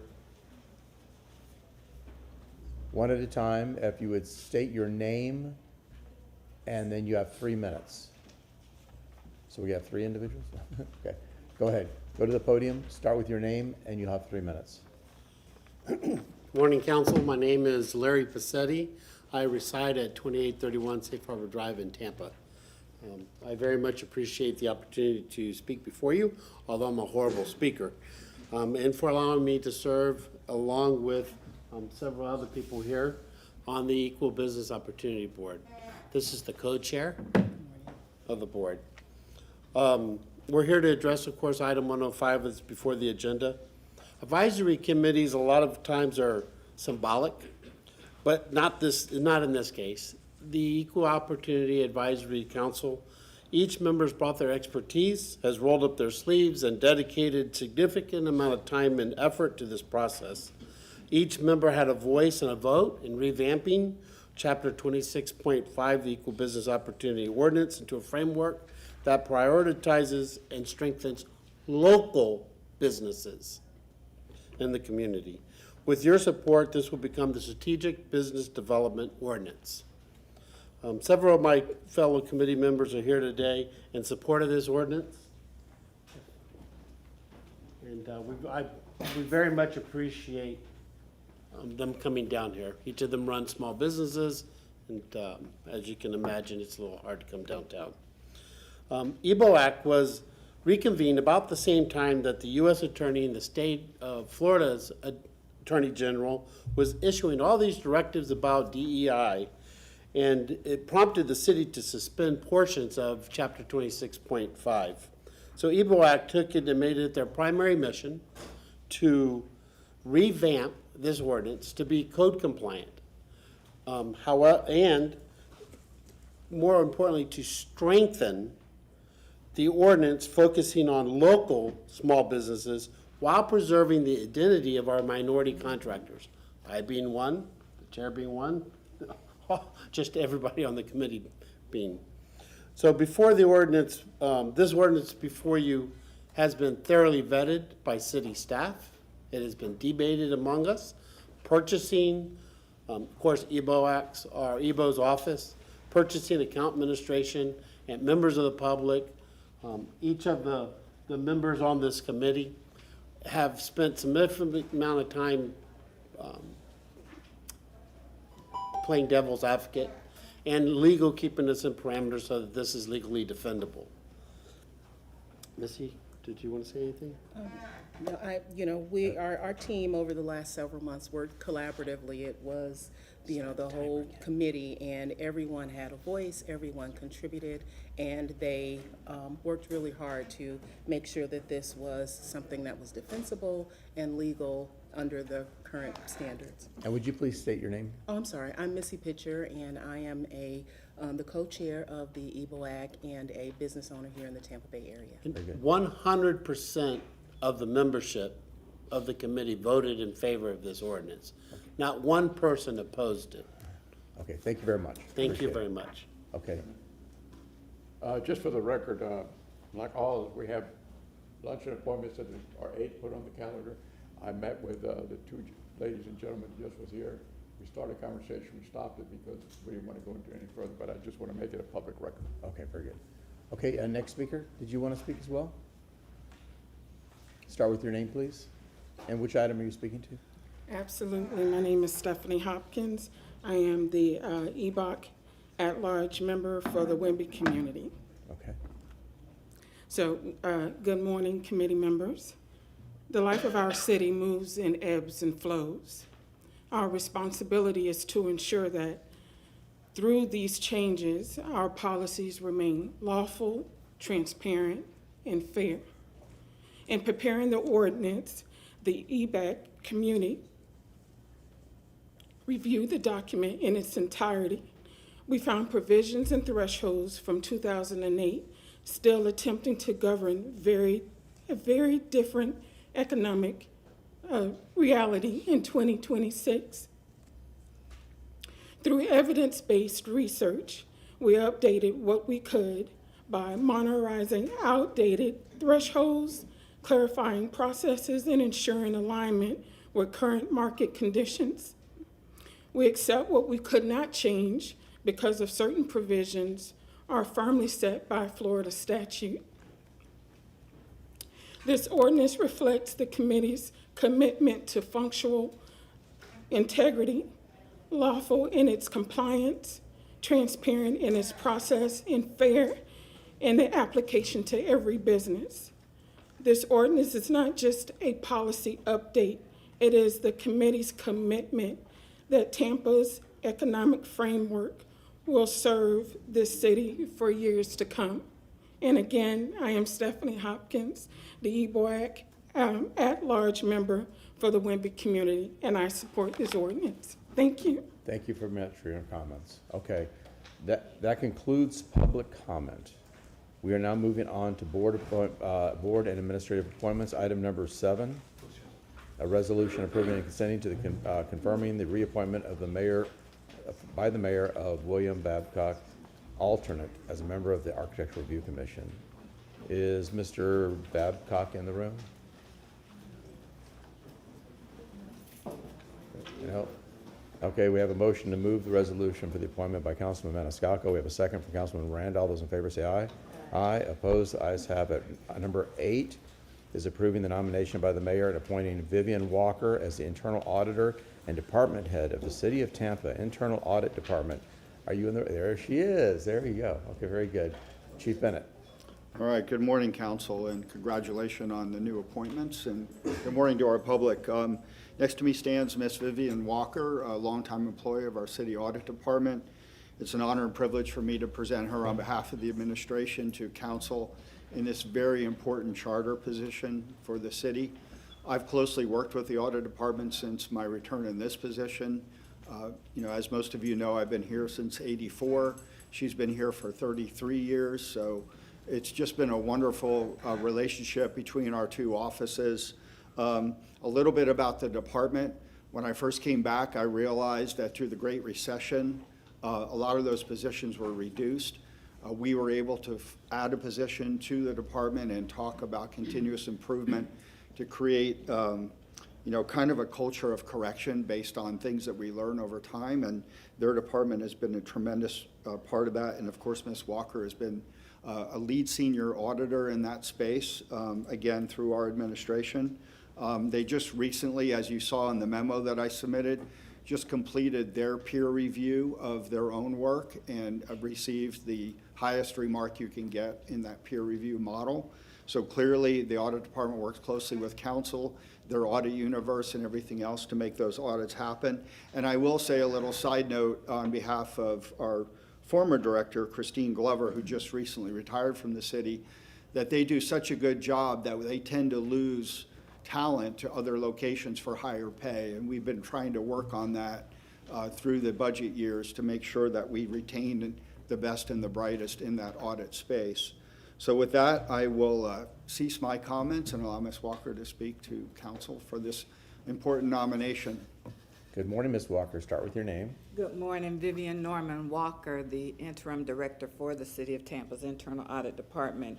As the chief has expressed, I love the city. I've been here for 33 years, and I appreciate the confidence of the mayor in making this appointment. And now I look forward to working with both the mayor and council in a new role as director. We have a motion to approve the resolution by Councilman Maniscalco. We have a second by Councilman Miranda.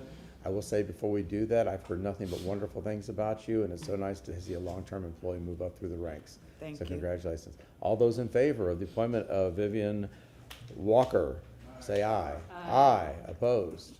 Ayes have it unanimously. Congratulations. Thank you.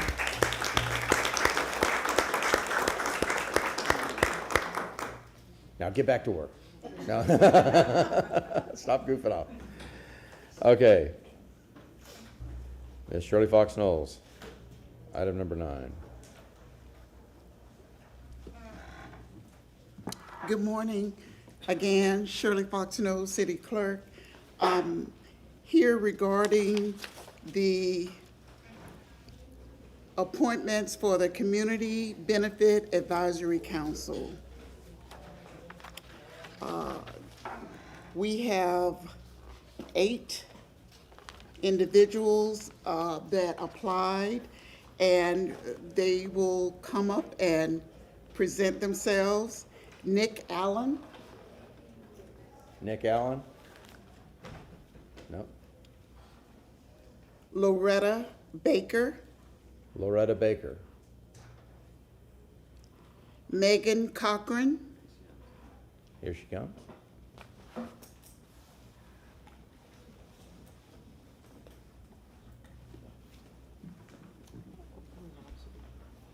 Good morning.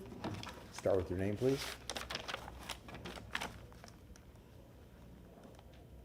My name is Megan J. Cochran, and I appreciate the opportunity to be considered for the Community Benefits Advisory Council for the Ann Hayek, the Ed Hayek member for the Sanchez Yahayat project. This initiative is important, not just because of the building itself, but because of what it represents. The Community Benefits Agreement Program ensures that development is not just something that happens to a community, but happens with a community. The Sanchez Yahayat building is more than just a structure built in 1910. It's a piece of Tampa's history, especially East Tampa's. Its redevelopment has the potential to bring economic growth, preserve cultural identity, and improve public spaces. But none of that reaches its full value unless people who live nearby see tangible benefits in their daily lives. That's where I come in. As someone who lives, works, and is deeply connected to this community, I understand the importance of making residents feel heard, not just in theory, but in actual negotiation process. This role requires listening, asking the right questions, and making sure that commitments made by the developers translate into meaningful outcomes like improved infrastructure, development to grow our CRA TIF dollars, and job opportunity for our local residents. I bring a mindset of fairness, attention to detail, and a willingness to speak up when necessary, but also to collaborate. Because the goal here is not conflict, it's alignment. It's making sure the developer, the city, and the community all move forward in a way that creates lasting values. I also understand that this is a focused, short-term commitment, and I am prepared to give it time and attention it deserves over the next several months to ensure the best possible outcome. At the end of the day, this is about accountability and impact. If selected, I would take responsibility seriously and work to ensure that this project truly benefits East Tampa community. Thank you for your time, and I appreciate your consideration. Thank you, Loretta. Oh, Megan, excuse me. Megan. I wrote the wrong name down. The next applicant is Heather Hay. Good morning. How are you? I am Heather Hay, and I am excited to be here. Very nervous, but excited to be here. I too iterate all of what Megan said. So thank you for allowing me to speak. I have lived in North Ybor for 4 years and love it. The culture, the diversity, and the rich history in Ybor. I'm here to express my strong interest in serving on the CBAC committee in our community. I bring 20 years of professional experience in global recruitment where I have worked across industries, communities, and economic backgrounds. My career has been centered on connecting people with opportunities, employment, mentorship, and long-term career sustainability, as well as their own business growth. At the core, my work has always been to advocate for individuals while aligning with broader organizational and community goals. What draws me to the CBAC is the opportunity to help ensure the development directly benefits the people that live and work in this community and the surrounding communities. Growth should be inclusive, intentional, and sustainable. I believe deeply when the communities are engaged in the process, much like this Sanchez y Haya project, becomes a model for equitable development in our areas. If appointed, I will focus and ensure the community benefits not only are delivered as promised. I will approach this role with integrity, diligence, and genuine commitment to the community at large. Thank you so much. Thank you very much.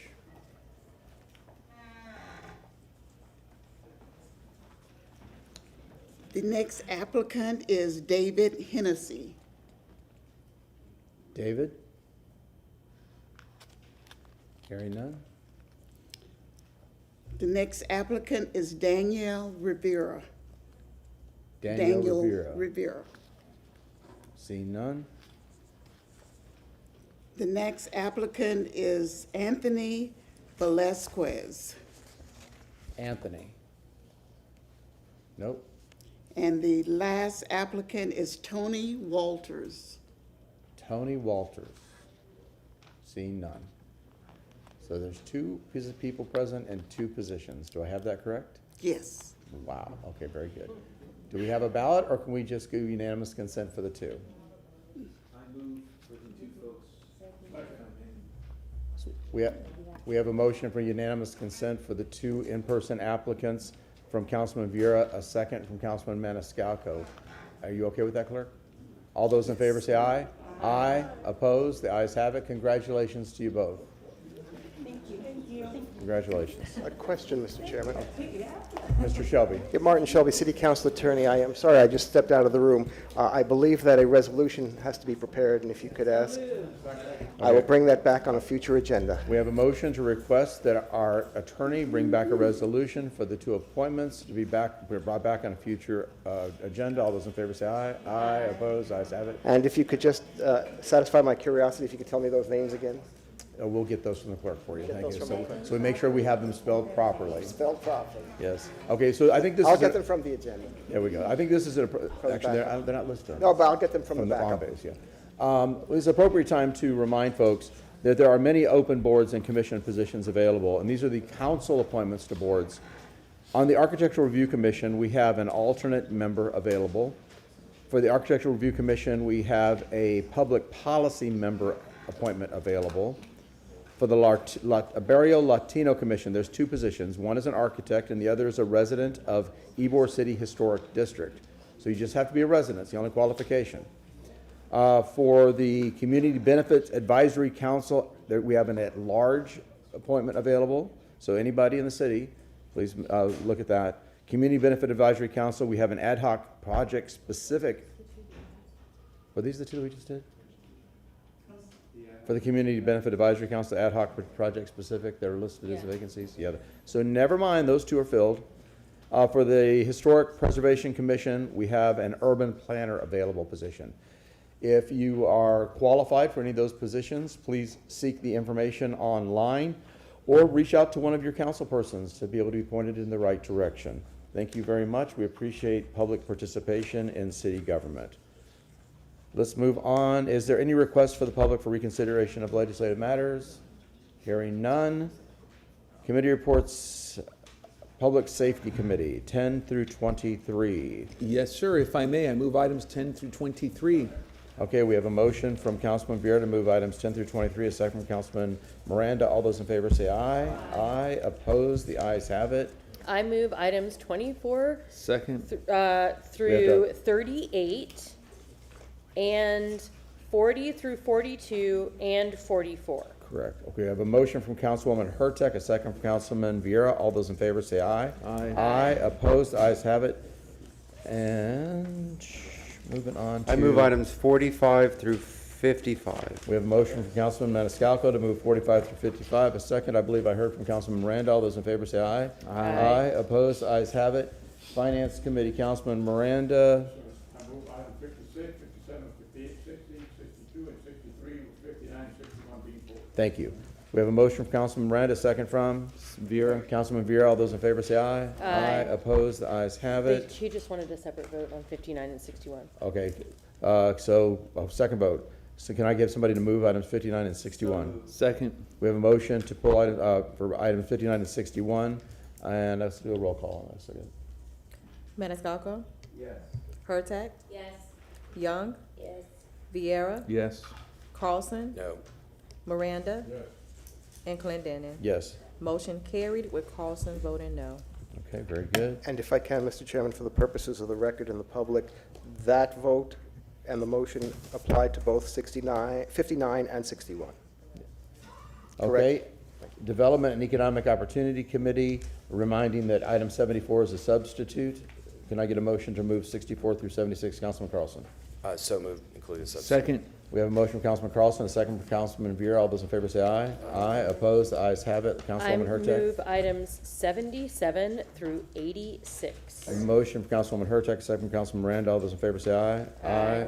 Opposed? The ayes have it. Thank I you. make a motion to set the public's hearings for items 87 through 91. We have a motion from Councilwoman Hurtak, a second from Councilman Miranda. All those in favor say aye. Aye. Opposed? The ayes have it. Can I get a motion to open up the 10 o'clock public hearing? 10 and 10:30? Yes. So we have a motion to open up the 10 and 10:30 public hearings from Councilman Maniscalco, second from Councilwoman Hurtak. All those in favor say aye. Aye. Opposed? The ayes have it. Thank you, Mr. Shelby.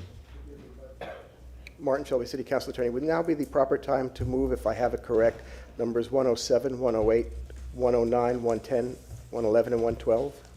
It's fine with me. Can I have a motion from Councilman Maniscalco, a second from Councilwoman Hurtak?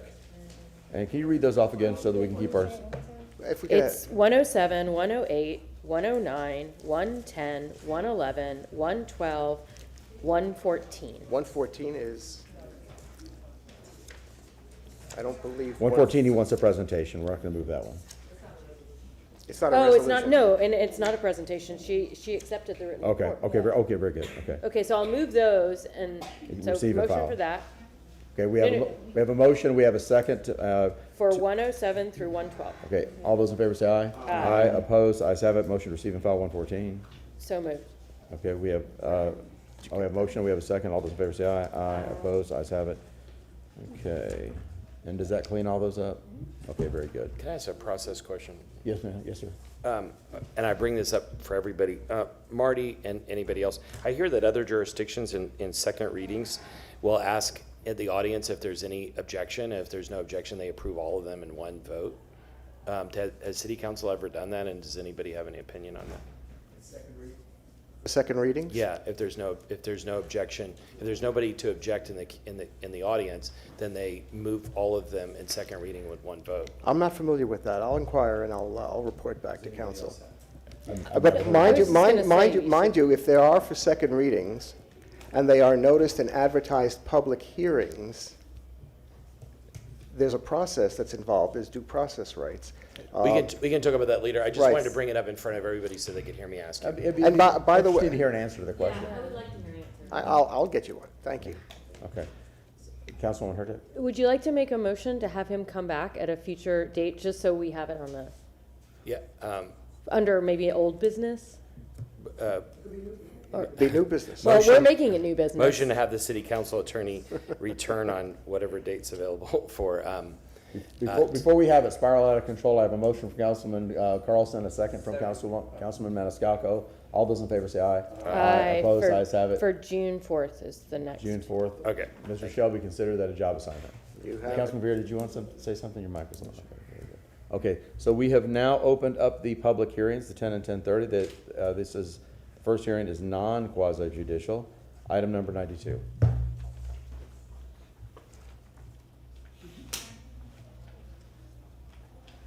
Who's presenting?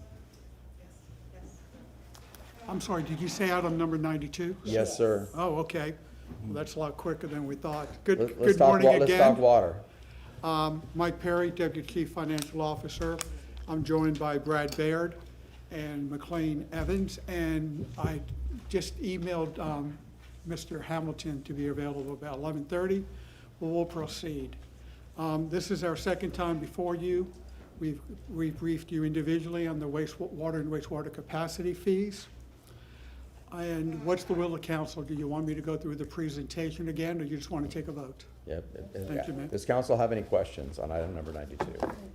Okay. Yeah, is that okay? Okay, Councilman Carlson, would you like to read 92? Was there public comment? I'm sorry. Oh, sorry. Is there anybody in the public wish to speak to item 92?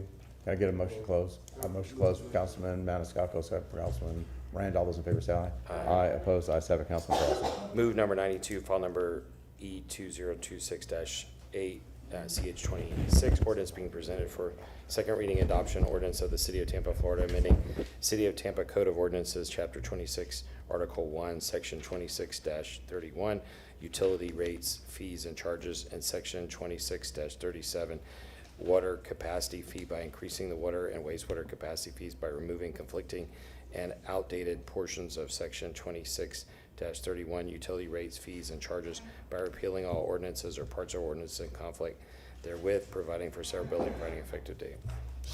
Thank you. We have a motion from Councilman Carlson, a second from Councilman Vieira. Please record your vote. Before I vote, I just want to tell the public, this doesn't take a meeting tomorrow, the next year, and months ahead, so that everybody can catch up and understand what we're doing. Thank you. Please record your vote. Motion carried unanimously. Thank you so much. Okay, we are now moving on to our quasi-judicial procedures. If you are here to speak to any of the next hearings, please stand, raise your right hand, and be sworn in by our clerk. Please raise your right hand. Do you swear or affirm that the testimony that you are about to provide is the truth and nothing but the truth? Yes. Thank you. Okay, here we go. Item number 93. Good morning, City Christopher. Council. For the record, Christopher DeMonch with Development Coordination. Agenda item number 93 is REZ 2606. This is a request to rezone property located at 4420 West Carmen Street. The request is to rezone from RS50 to planned development for residential single-family attached uses. Revisions have been completed and certified plans have been submitted to the clerk's office, and I'm available for any questions. Thank you. And just for the public record, you'll see that I was absent at the next few hearings. I have watched the public hearings and reviewed the records and am prepared to vote. Thank you. And so have I, Mr. Chairman, item number 93. Okay, thank you. And then, so am I for item number 94. Okay, very good. So we're all prepared and ready to vote. Okay. And you're complete. That was it, Mr. Christopher? Okay. That is it. Okay. Is there an applicant? Anybody in the audience? No? Okay. Is anybody in the public here wish to speak to item number 93? Motion to close if Oh, hold on. I don't have anything else to say. Respectfully request your approval. Okay. Is there anybody in the public wishes to speak to item 93? I get a motion to close. Motion to close from Councilman Vieira, I believe it was. Yes, sir. Second from Councilman Miranda. Caroline, did you want to speak? No, okay. All those in favor to close, say aye. Aye. Opposed, the ayes have it. Councilman Vieira. Yes, sir. I move an ordinance presented for second reading and adoption, an ordinance rezoning property in the general vicinity of 4420 West Carmen Street, in the city of Tampa, Florida, more particularly described in Section 1, from zoning district classification RS50 residential single family to PD planned development residential single family attached, providing an effective date. We have a motion from Councilman Vieira. We have a second from Councilman Maniscalco. Please record your vote.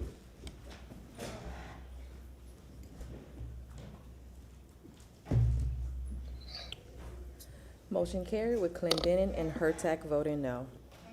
Okay, very good. Item number 94. Thank you again. For the record, Christopher DeMonch, Development Coordination. Agenda item number 94 is REZ 2577. This is a rezoning request for property located at 301 and 305 South McDill Avenue. The request is to rezone from planned development to planned development for medical office and personal services uses. Revisions have been completed and certified plans have been submitted to the clerk's office, and I am available for any questions. Anybody, any questions for staff? Hearing none. Applicant? Respectfully request your approval. Steve Michelini representing the petitioner. Thank you. Is anybody in the public here wishes to speak to item 94? Move to close. We have a motion to close from Councilman Miranda, second from Councilman Maniscalco. All those in favor say aye. Aye. Opposed? The ayes have it. Councilwoman Hurtak. Councilwoman Young. Agenda item number 94, file number REZ-25-77, ordinance being presented for second reading and adoption, an ordinance rezoning property in general vicinity of 301 and 305 South McDill Avenue in the city of Tampa, Florida, and more particularly described in Section 1, from zoning district classification PD planned development to PD planned development medical office personal services, providing an effective date. We have a motion from Councilwoman Young, a second from Councilman Miranda. Please record your vote.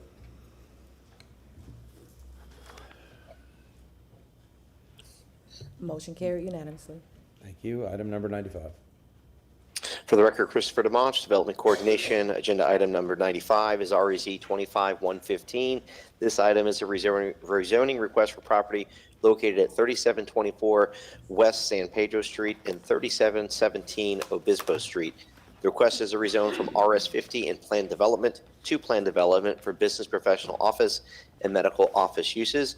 I do want to note that at first reading, council did provide direction for the applicant to update the site plan by requiring a 6-foot masonry wall along the east boundary of lots 1 and 2. This has resulted in the removal of waiver number 2. Waiver 2, as previously requested, would have required a 15-foot landscape buffer and a 6-foot PVC fence. So they're still meeting the 15-foot width requirement, but now we do have that 6-foot masonry wall along the entirety of the eastern boundary. Aside from that, revisions have been completed and certified plans have been submitted to the clerk's office, and I'm available for any questions. Councilman Miranda, do you have questions? No, sir. Okay. I'm sorry. Anybody have questions? Okay, hearing none. Applicant? Steve Michelini representing the petitioner. We made the corrections that were requested by council. and it's been certified by staff. We respectfully request your approval. Thank you. Anybody in the public who wishes to speak to item 95? Hearing none, can I get a motion to close? Motion to close, Councilman Maniscalco, second from Councilman Miranda. All those in favor say aye. Aye. Opposed? Ayes have it. Please record your vote. Oh, well, I have to read it. Oh, sorry. File number REZ 25-115, ordinance being presented for second reading and adoption, an ordinance rezoning property in the general vicinity of 3724 West San Pedro Street and 3717 Obispo Street in the city of Tampa, Florida, and more particularly described in Section 1 from zoning district classification RS50 residential single family and PD plan development to PD plan development, business professional office, medical office, providing an effective date. We have a motion from Councilman Hurtak, a second from Councilman Maniscalco. Please record your vote.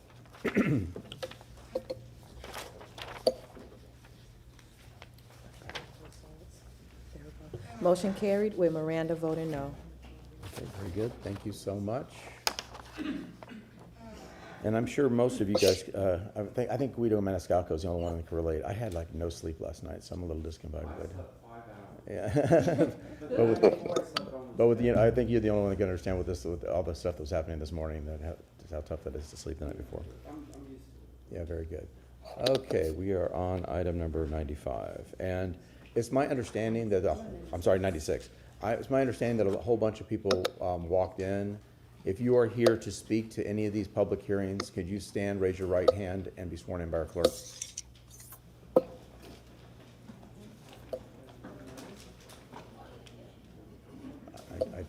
I don't think I slept 45 minutes last night. Yeah, my whole brain is like fogged.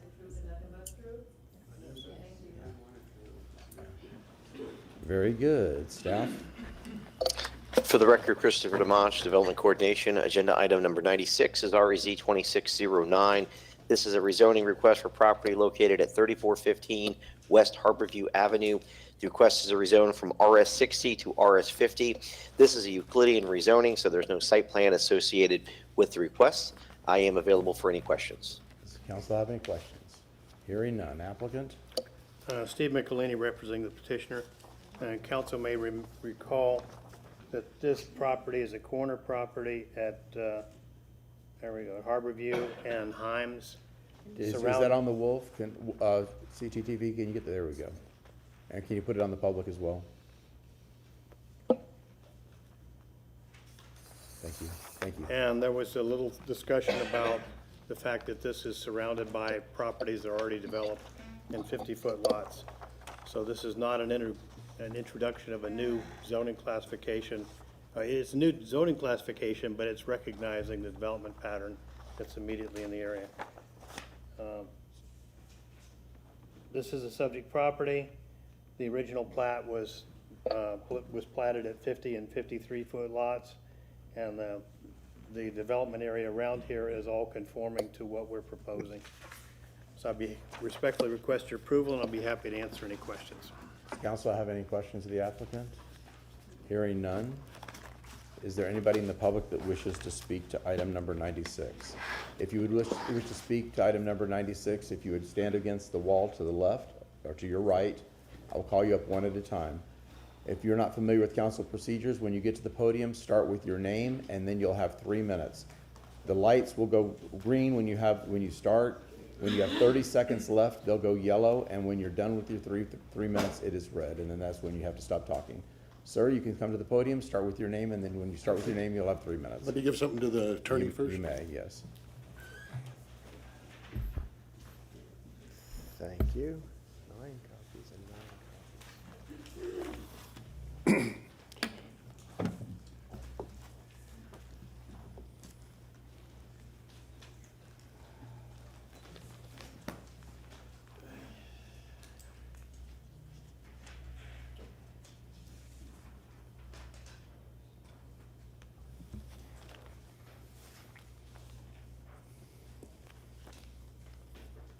Okay, start with your name. Good morning, Council. My name's Tom Conley. I'm from Virginia Park. Tampa City Code mandates and requires a review procedure in Section 27-138 and subparagraph 3 listing the required actions of the reviewing staff authority to evaluate the impact of the proposed development upon public improvements, surrounding uses, and zoning patterns. It does this by complying with section 2711 on the overhead.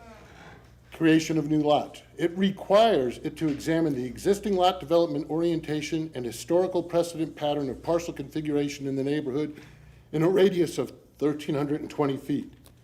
Councilmember Hertog did not adhere to this mandatory requirement. She instead developed and implemented an arbitrary block face area for consideration instead of the mandated 1,320 feet. She stated on the record, I quote, "I will say something about this one because this is going to be unusual for me.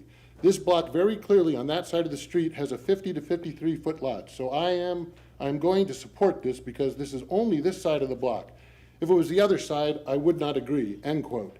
Nowhere in the city code does it grant the authority to make a new standard for review. Nowhere in the code does it state the council can make its own criteria for decisions. The reason the code states 1320 is so that spot zoning will not occur and alter the precedent pattern upon which council and staff must make their determination. The rezoning staff report unequivocally states on page 3 that staff finds the proposed request to be inconsistent in the overall study area. Finding the petition consistent is not supported if the required study area is used to evaluate. You can only find it consistent if council ignores the city code requirement to use 1,320 feet. Council and the attorneys have previously stated words to the effect that each petition must stand on its own and previous decisions cannot play a part in this decision. However, when spot zoning is allowed in contravention of the required ordinances, it does affect the precedent pattern when subsequent petitions come before staff and council. City Council is bound by its duty in subparagraph 5. The City Council shall make a determination with regard to the appropriateness of the site plan zoning district for the particular site involved with regard to compliance with the applicable regulations. I posit the council did not make a determination with regard to section 2711 requiring the 1,320-foot study area. It should uphold rezoning staff's finding of inconsistent and may cite sections 27-136-16 as reasons in addition to the inconsistent finding by staff. It is also not in accord with LU policy 9.3.8. Facts matter, and the facts show that the required area, 1,320 foot, shows that 57% of the parcels are developed with a width of 60 foot or greater. Council members need to correct the mistake they made when voting to allow this rezoning petition to proceed. The only remedy at this point is to vote to deny this petition at this reading. Thank you. Thank you, sir. Carol Ann?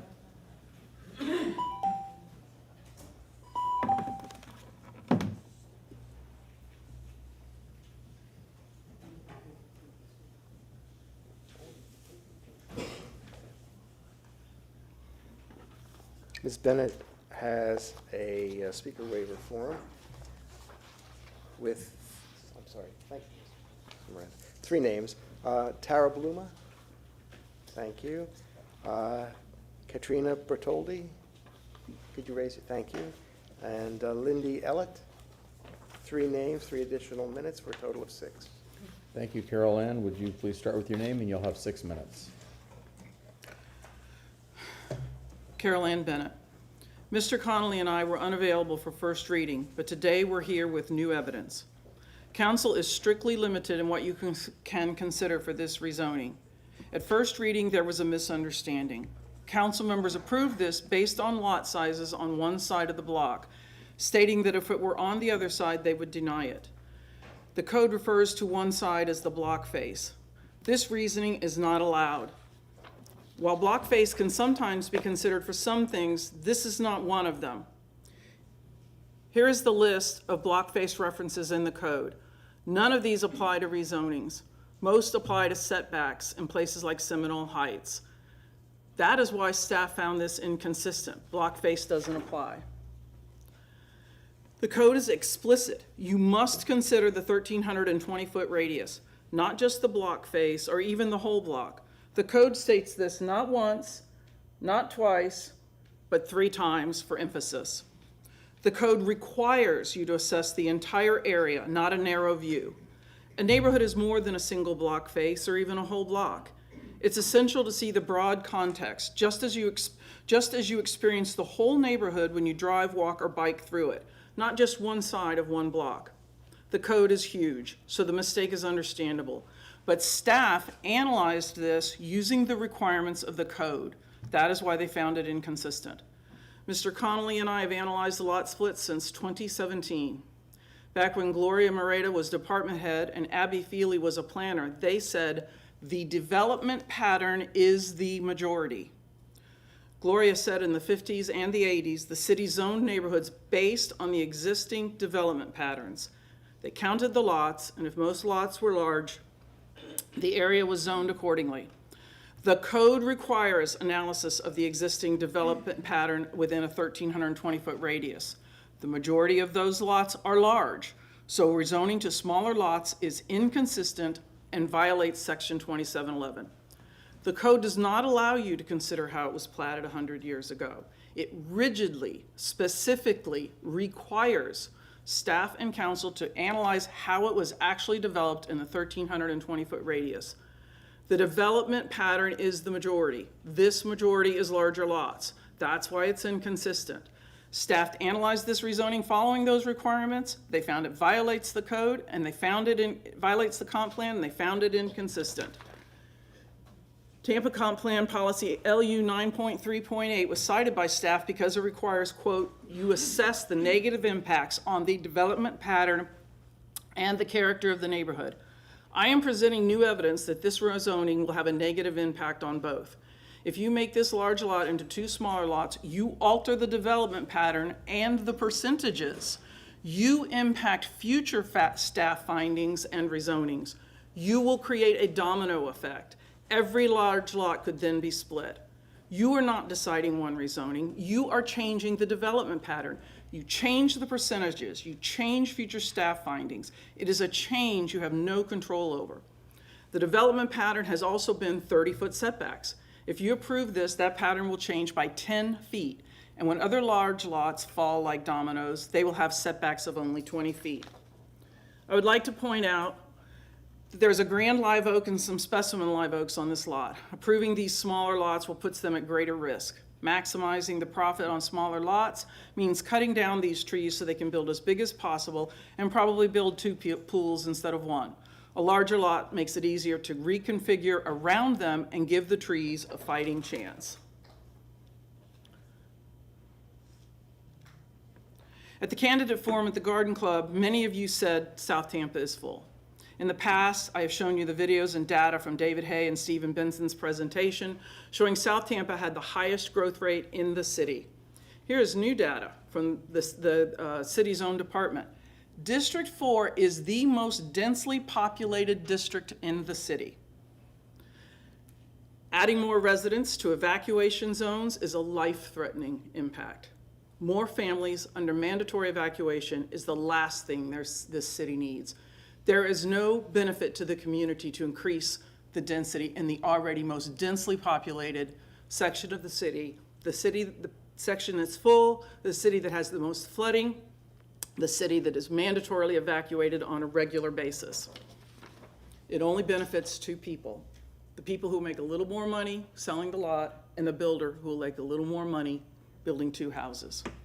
The comp plan says growth should be directed away from South Tampa due to its geographic, environmental, and transit obstacles.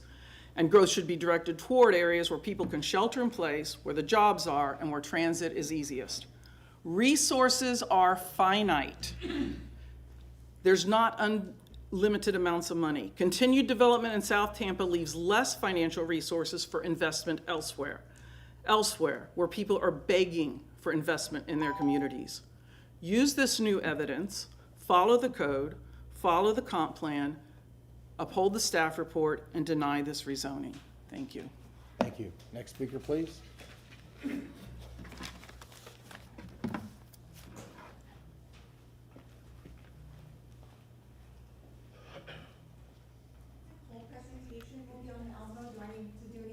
You just drop it on there and it'll automatically come on. Yep. Yeah, on the very, very top. No, put it back down. And on the very, very top, tip, top. There's a little wheel, and you can zoom out so that we can see the whole thing. There you go. Perfect. And there are 6 names on the speaker waiver form. Matt Levine, thank you. Matt Howell, thank you. Jamie Hinman, did I say that correctly? Jamie, are you here? Yep, there. Okay, thank you. Melissa Whitney, thank you. Brian Whitney, thank you. And Megan Tyler, thank you. 6 names for a total of 9 minutes. Thank you. Start with your name. You'll have 9 minutes. Hi, good morning. My name is Melody Levine. I live at 3411 West Harborview Avenue.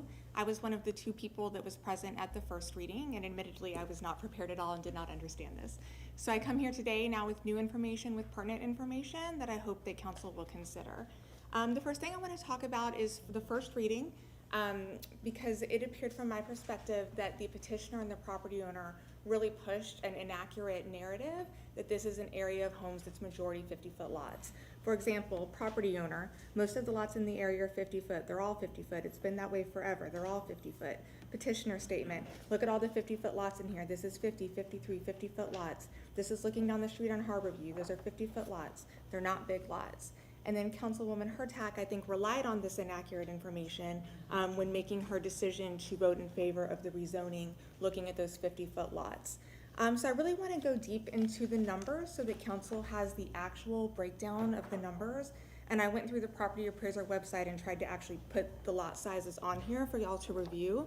But first, the vast majority of the homes is greater than 60 foot. It's 57% is 60 foot or greater. 14% of the homes are between 55 and 59 feet. That means that 71% of the homes are either 60 feet or greater or close to 60 feet. That's 71%. Even looking down Harborview, you can see we have 55, 55, 58, 75, 75, 75, 75, 102. That random little area of RS50s, 109, 80, 74, 57, 57, 57. They're not even 50-foot lots. And then going down Himes, our busy road right here, all the homes south are greater than 75-foot lots. In fact, it's only 18%, so the vast minority of these homes that are 50-foot homes. And I think that these numbers give further weight to staff's finding of inconsistency. And I know that Tom and Caroline went over the code, but looking at just those 3 50-foot houses on one side of this lot is looking at only 0.009% of what Tampa code requires. My next point is in Bayshore Beautiful. This city council's precedent seems to always give deference to that finding of inconsistency. I researched on Acela by searching rezoning requests and then going street by street by street in Bayshore Beautiful in the last 5 years, and I was able to find 5 rezoning requests. 3 of which, Euclid, Coachman, city staff found those inconsistent with the development pattern, and all 3 times the city council denied those rezoning requests. I found 2, Linwood and O'Keller, where city staff found those consistent with the development pattern and city council approved those zoning requests. So city council here has a 100% essentially track record of following the city staff council's recommendation and code in Bayshore Beautiful, and I would ask that they do that here.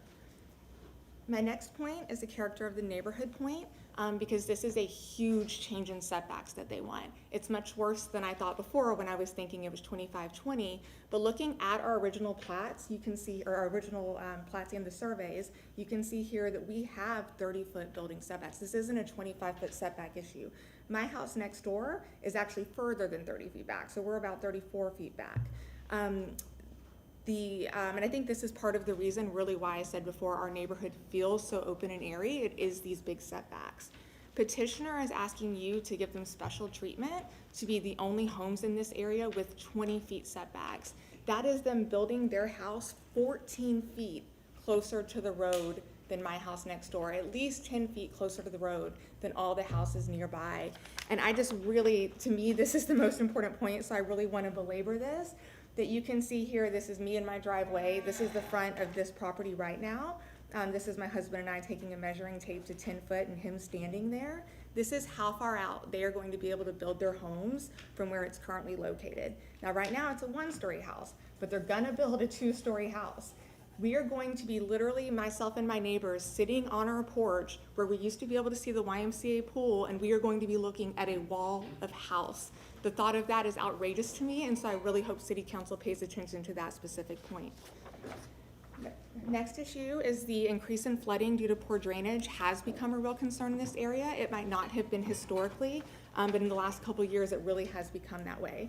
Here's Hillsborough County's FEMA flood map. You can see that now areas of Bayshore Beautiful, down Harborview, and down Himes have moved into that 0.2% annual chance flood hazard in a coastal zone. Here's a close-up where you can see right here where this property is, right along Himes where that's the case. Here's data from First Street, which I know a lot of local governments use. Zillow uses it, and this was updated after Milton. And you can see there was flooding in Bayshore Beautiful. There were homes in this area that flooded after Hurricane Milton. And here is a close-up again. You can see, right, Himes, Harborview, right where this property is located, where it's becoming a problem. And lastly, even with the rainstorms, it's also becoming an issue. I had this saved in my phone because I remember I was shocked when I saw it. But this is where a City of Tampa police officer actually reported on our City of Tampa flood map that we all rely on, that area, Wallcraft and Himes, that's right next to this property, was flooded and almost impassable after a rainstorm. So we really should not be putting density here. We should not let two houses be there affecting that drainage that we really so desperately need. My next point, South Tampa does not need more population density, and this really is a slippery slope situation. And I want to start, I think, with a great quote from Councilperson Clendenin from the Euclid rezoning that I just talked about, where he talks about South Tampa being full, being empathetic with the homeowner. In that case, there was 53% of lots that were 60 foot or greater. In our case, there's 57%. Talks about the character of the neighborhood, not wanting to push it into the additional density there, that it's a slippery slope. And this absolutely goes against what City Council has stood for, and Councilperson Maniscalco agreed with that. And the reason why this is so important in our area is because in this small little area of Bayshore Beautiful, there are 21 other lots that are 100 feet or greater. That is 21 other lots that could be split. And when you look at these lots, just like ours, they're all surrounded by smaller lots because that's the development pattern of our neighborhood. That's the way that it needs to be kept. But what I really started thinking about, and I think Caroline touched on this too, is okay, you take away one 100-foot lot for two 50-foot lots. And very, very soon, the percentages are going to change. And then Tampa City staff, they're going to have to start finding all these rezoning requests consistent. And then there's absolutely nothing any of us can do. It's a slam dunk for these developers to come in and split these lots. And I know that's not what council wants. That's not what the neighbors want. Definitely not making it easier for the developers to get these lot splits. And then, of course, the current Tampa Comprehensive Plan calling South Tampa an area of stability. Really, my last point is, you know, petitioner, for them, it's all about profit. I mean, we know that in every case. But in this case, it's really about the profit. Because here's a text where we asked the property owner what they were asking for this lot of land, $950,000. Almost $1 million that they were asking for this lot of land. And then we asked to a homeowner, no to a developer. Imagine how much house these developers are going to have to build when they're buying a lot of land for that much. The variances they're going to want, the waivers they're going to want. They're going to build up to that 20-foot lot line. Single families wanting to buy on these big lots to make a big, beautiful home with a yard are priced out because these developers are always going to offer more. And there's just no hardship in this situation. There's no hardship to the petitioner because we know there's going to be a huge, huge, beautiful house there.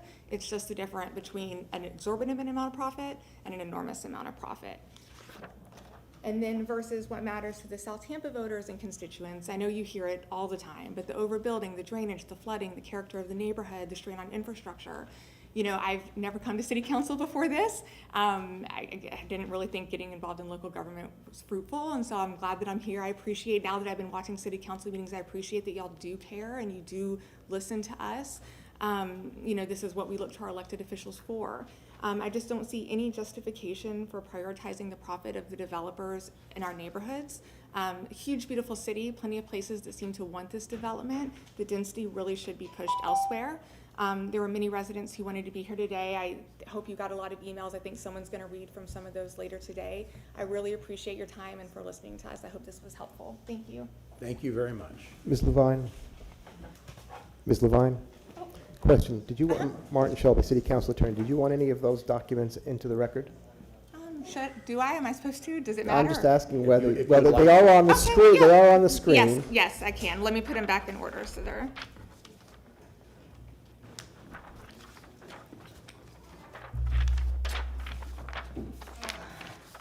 And you can hand that to the attorney and he'll make sure it's submitted.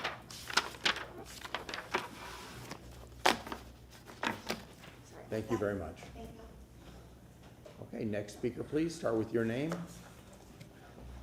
Hi, I'm Julia Martin. Hi, Julie. How are you guys today? Good. All right. So I'm here today representing the Bayshore Beautiful Neighborhood Association Board of Directors, of which I'm a member. 9 years ago, when my husband and I retired from the Air Force, for the first time in 36 years, we had a choice of where we wanted to live. We chose Tampa, a city we'd been here and stationed in 15 years before. We fell in love with it.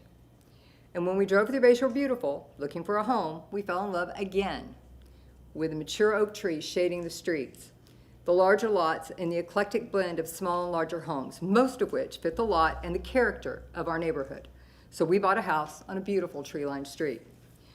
Now the character of that neighborhood has changed. Larger lots are disappearing as builders buy them and split them into smaller ones. 2 houses or more appear where only one was before. Grand oaks are slaughtered for no reason other than they are in the way of the builder's vision of the home, which more often than not does not fit in with the surrounding homes and the neighborhood. This benefits the builder, not our residents nor the future homeowner. This has to stop. It should be one lot, one house, no more of this edge-to-edge building. Our beautiful neighborhood is losing its appeal and its safety. We need smaller homes on bigger lots for green space, for beauty, not bigger homes on smaller lots to feed builder greed. The builder does not live in our neighborhood. He does not see the future impact of these actions, and quite frankly, nor do y'all as you continue to approve these lot splits and these edge-to-edge buildings. If a lot is plotted for 2 homes where one was before, that doesn't mean it should automatically become 2 homes when the older home is torn down. This causes multiple issues. Edge-to-edge lot building. More homes where fewer before increases hardscape, which increases flooding.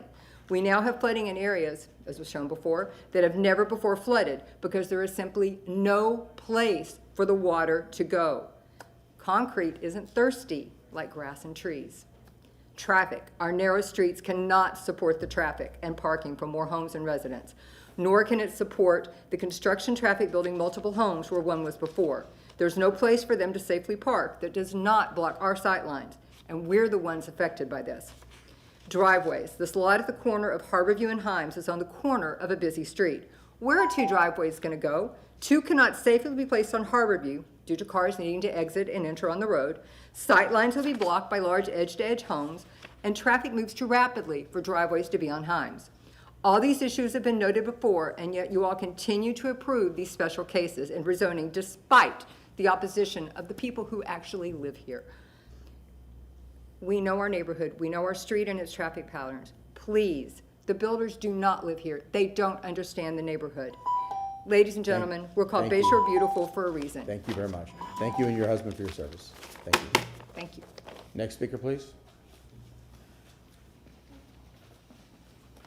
Hi, my name is Jacqueline Deshpande. I'm here today to address the proposed rezoning of 3415 West Harborview. I really wish I didn't have to do this public speaking. It's not my favorite. However, this issue is important to the residents of South Tampa and Bayshore Beautiful. To some, splitting this lot may not seem as simple. It's like a one-time rezoning issue. However, it's not that simple. Approving this request is setting a precedent for the surrounding area. Builders and developers will point to 3415 West Harborview as justification for future lot splits in an effort to maximize profits at the expense of the people who live and work in these neighborhoods. South Tampa is already feeling the strain of overcrowded schools, severe traffic congestion, and street flooding after heavy rainstorms. Allowing more unchecked growth will only worsen the problems for everyone. My child currently attends the local elementary school zoned for this neighborhood, and we have been a part of that school community for more than 4 years. During that time, I've seen firsthand how overcrowded the school has become and how there is no realistic ability for it to expand. There are no plans to build another elementary school to relieve the growing student population.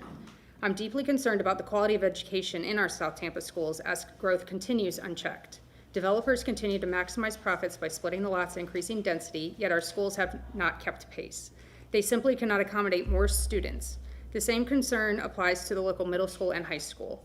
Homes continue to be built, but the strain placed on our schools is inadequately considered in the planning process. Then there's the issue of street flooding that many others have addressed. The amount of standing water on South Tampa streets after a rainstorm should concern everyone.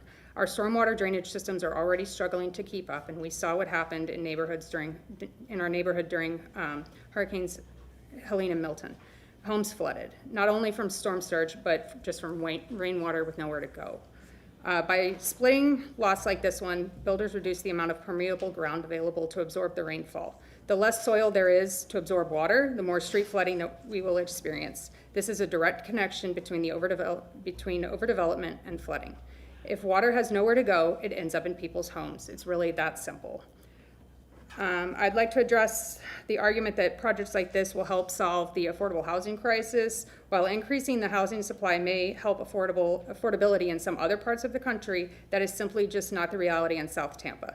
This lot, which currently contains a modest ranch home, is listed for approximately $925,000 or $950,000. If that lot is split, the newly constructed homes will likely sell for more than $1 million each, which is supported by current market data. Building luxury homes does not create affordable housing. It increases the profits for the developers. Which brings me to my final point. I haven't really heard a legitimate reason why this lot needs to be split. 3415 West Harborview will be made an exception to the current. Thank you very much. Thank you so much. Next speaker, please. Hi, good afternoon. My name is Bonnie Dayball, and I live in Bayshore Beautiful. And I know from talking to many of my neighbors that this is an important issue, and many of the neighbors couldn't be here today. And I also know that several of those neighbors sent in emails. And so I thought I would just use my time to read from some of the emails to give the people who couldn't be here, or at least some of them, a voice. In one of the emails from a neighbor of Bayshore Beautiful, she said, "Sometimes lot splits are not a big deal. This is not one of those exceptions.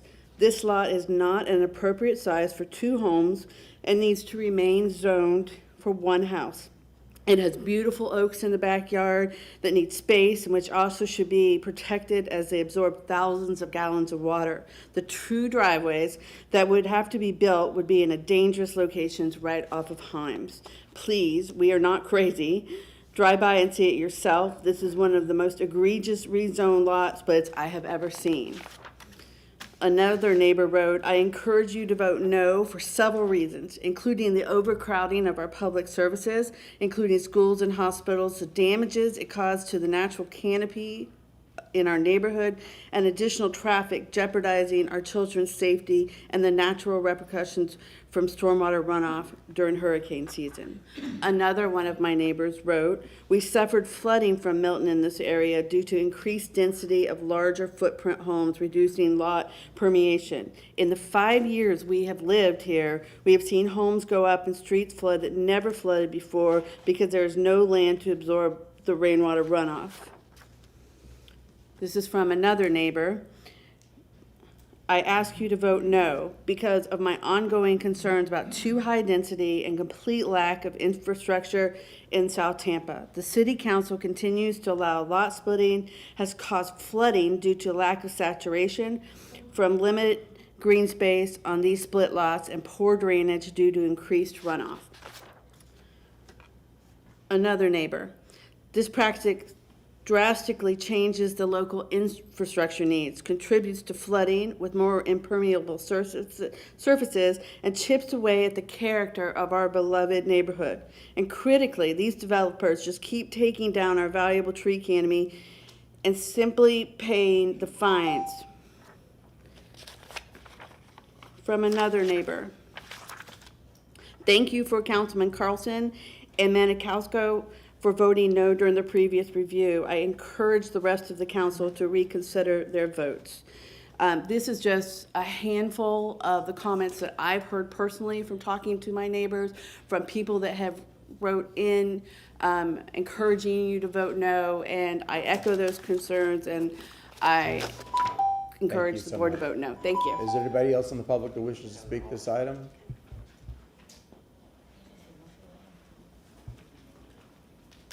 Hearing none. Applicants, rebuttal?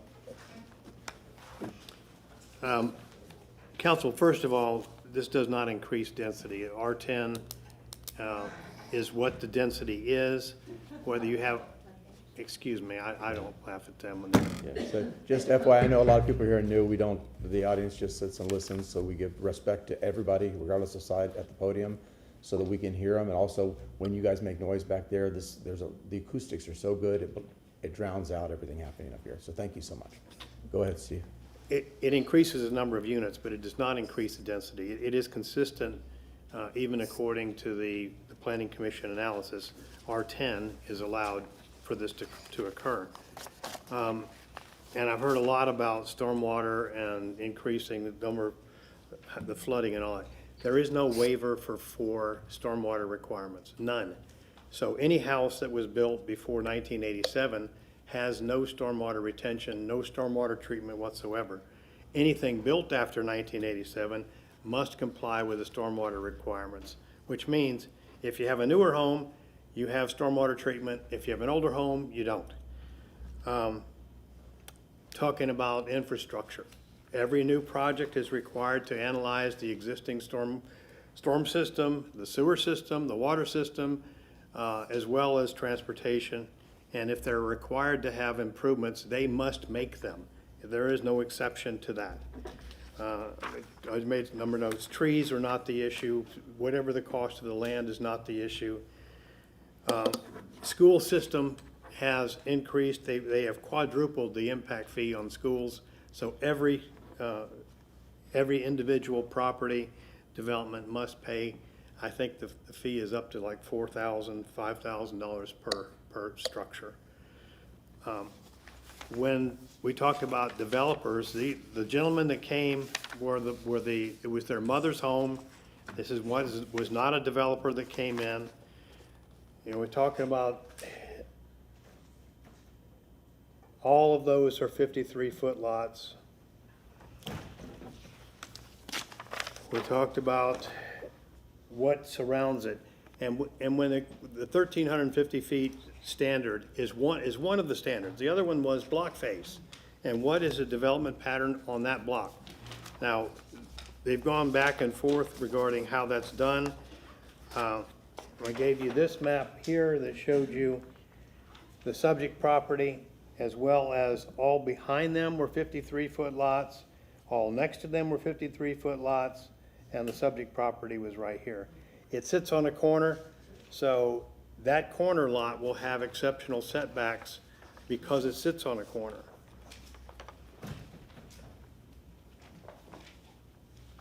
These lots have already been developed separately. This one has, these all other ones have, and as I showed you, all of those directly behind it are 50-foot lots. This is what is characterized in the neighborhood. That's what's there. I can't change that, and that's why we came forward and asked for a consideration for a change to RS50. These projects are supposed to stand alone, and I understand if this were in the interior of the beautiful Bayshore Beautiful, I can understand that. This is on the corner on the outside. This is actually the remaining corner, and it's sandwiched in between other houses that are 53 feet wide. You can't waive anything. I mean, they talked about trees. That's all handled at the development services. If there's a grand tree there, it has to be protected. There are no exceptions to that unless you another hearing and you go for a variance and you ask for that. This is a standalone proposal. We're requesting a consideration for that. And we talk about living in the neighborhood. These gentlemen testified that they were born and raised in this neighborhood. They came in, they were two brothers, and told you that that was their mother's house, and that she had deceased, and they were having to deal with how they were going to deal with that disposition of property.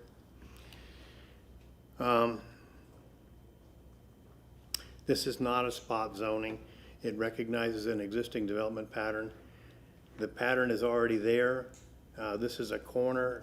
The interior of this subdivision is different than these corner properties, and we're respectfully requesting consideration that this is not introducing a new development standard, but rather it recognizes what's there. I'd be happy to answer any questions. Any questions for the applicant? Can I get a motion? If I can, just Mr. Michelini, did you want those documents in the record? I don't know if they are already. Yeah, that's fine. I'll hand them to you in a second here. We have a motion to close from Councilwoman Hurtak, a second from Councilman Maniscalco. I just want to speak about it. You want to speak first? Okay, go ahead. All those in favor, close, say aye. Aye, opposed, ayes have it, thank you. Well, I'm going to speak first because a lot of the comments were directed to me. Okay. And, you know, you don't get everything right every time. And when looking at this, I did look at the block face. You all were right. I was wrong. You were right. And I want to thank you for coming back and reminding me of that.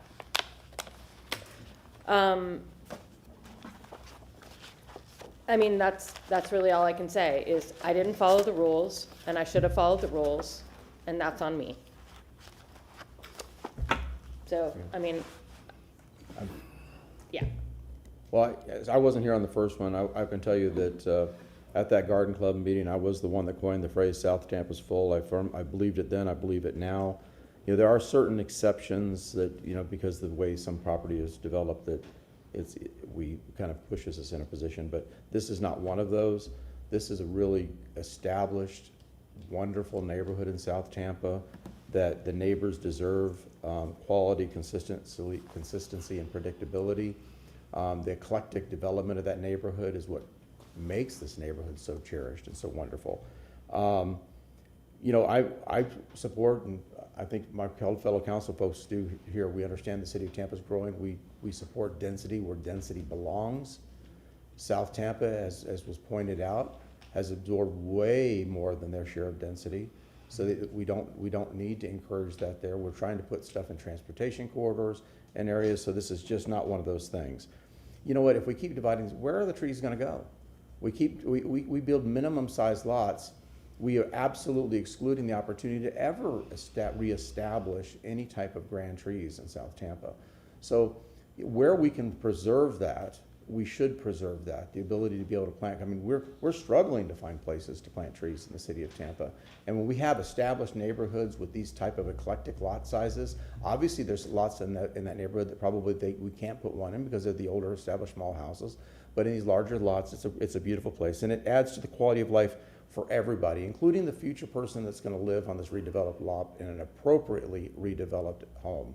So they're going to be able to enjoy that type of quality of life. You know, I get it. I understand everybody wants to maximize the value of something. I mean, we all get it. But as the folks that sit up here and we have to make these decisions, we have to balance the needs of all against the needs of maybe one.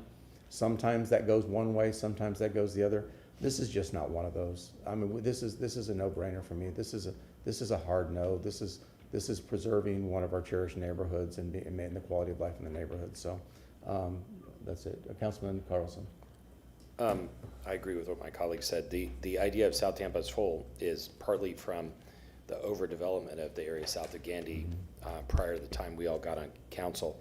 And the roads, there are only so many north-south roads, and they're all busy, and during storms when people are trying to evacuate, it's impossible to get out.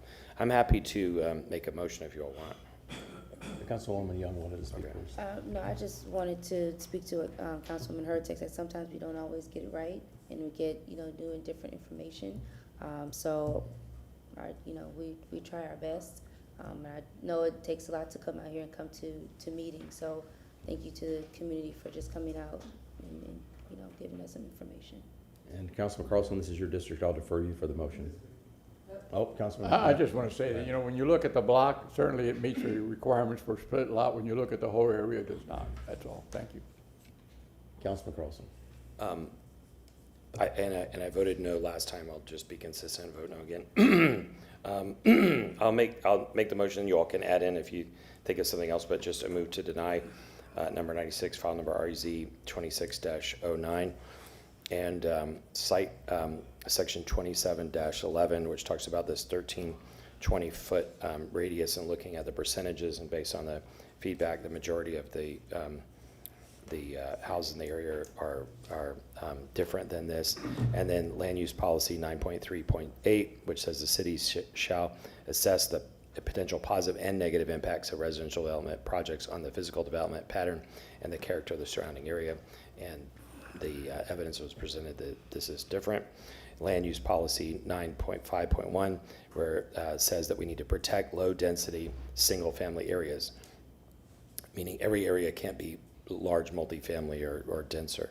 The land use policy 9.5.2, maintain the character of single-family residential areas and the density characteristics. Land use policy 9.5.4, maintain the current density and character of existing single-family areas, protect areas of the lowest density of development.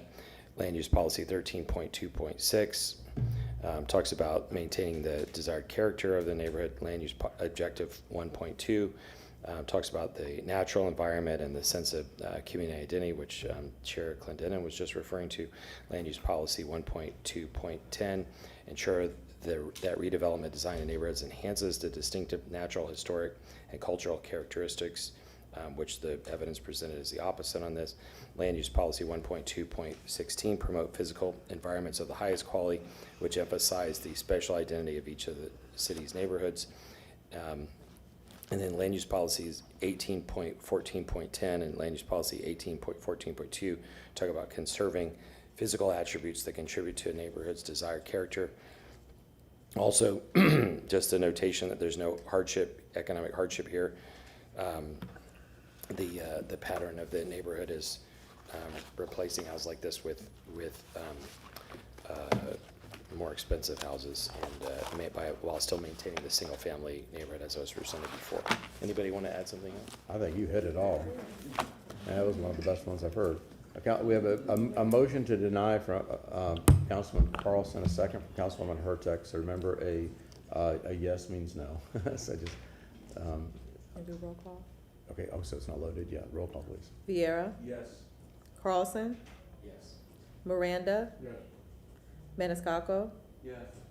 Hurtak. Yes. Young. Yes. And Clendenin. Yes. Motion carried unanimously.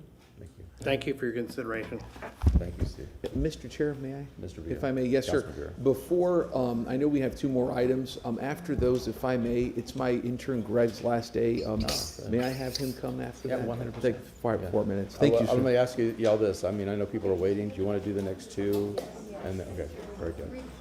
Okay. Excuse me, Mr. Chair. Next two and then a lunch break, is that what you're Well, suggesting? maybe next three. I don't know. Maybe next three. And then lunch break. Yeah. Okay.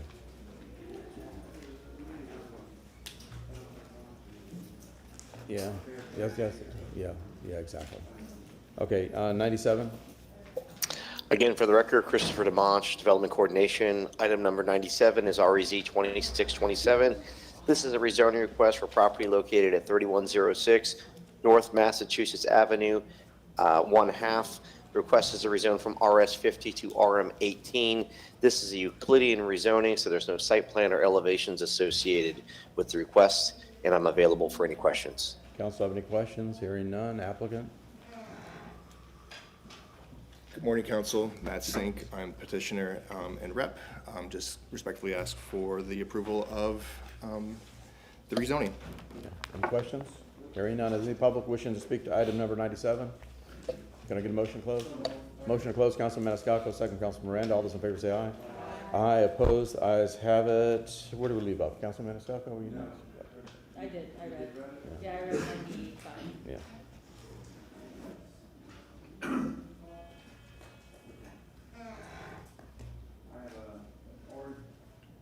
Okay. I have an ordinance being presented for second reading and adoption, ordinance rezoning property in the general vicinity of 3106 North Massachusetts Avenue and a half in the city of Tampa, Florida, more particularly described in Section 1 from zoning district classifications RS 50 residential single family to RM 18 residential multifamily, providing an effective date.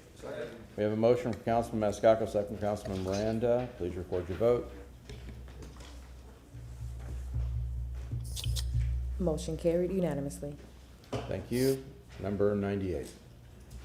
For the record, Christopher DeMonch, Development Coordination. Item number 98 is REZ 2603. This is a rezoning request for property located at 1307 West LaSalle Street. It's the rezone from RS 50 to Plan Development for residential, single-family, semi-detached.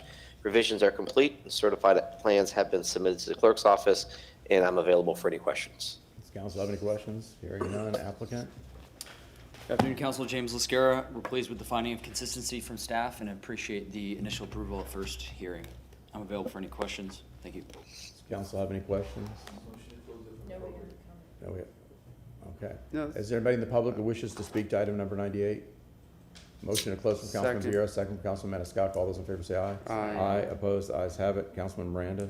Thank you, Chair. Item number 98, file number REZ 26-03, is being presented for second reading and adoption. An ordinance rezoning property in general vicinity of 1307 West LaSalle Street in the city of Tampa, Florida, more particularly described in section 1 from zoning district classification, RS50 residential single family, PD plan development, residential single family, semi-detached, providing an effective date. Second. We have a motion from Councilman Miranda, second from Councilman Maniscalco. All those in favor say aye. Aye. I'm sorry. Please record your vote. Sorry. I'm reading. Motion carried with Carlson voting no. Move the Chairman, move the resolution. resolution. Second. Okay, we have a motion to move the resolution associated with item 98 from Councilman Maniscalco, second from Councilman Miranda. All those in favor say aye. Aye. Opposed, ayes have it. Okay, let's move on to 99. Let's do 99. Good afternoon, Mr. Chair and Council. McLean Evans, Assistant City Attorney. Item number 99 before you is a public meeting of the City of Tampa's Governing Board, its City Council, to determine whether it's in the public's best interest for the city to utilize its own services, employees, and equipment to complete the utility loop water main replacement project. This is a requirement under Chapter 255.20 Florida statutes anytime the city wishes to consider using its own employees, services, or equipment to conduct a capital improvement project that exceeds an estimated cost of $300,000. During this public meeting, interested parties may provide public comment, and qualified contractor or vendor who could have been awarded the project had it been competitively bid must be given reasonable opportunity to present evidence regarding the project and the accuracy of the city's estimated project cost. Proper notice of this public meeting was published in the Tampa Bay Times on April 8th, 2026, and the detailed itemization of each component of the estimated project cost and documentation of the calculation methodology was made available for public inspection at the city clerk's office.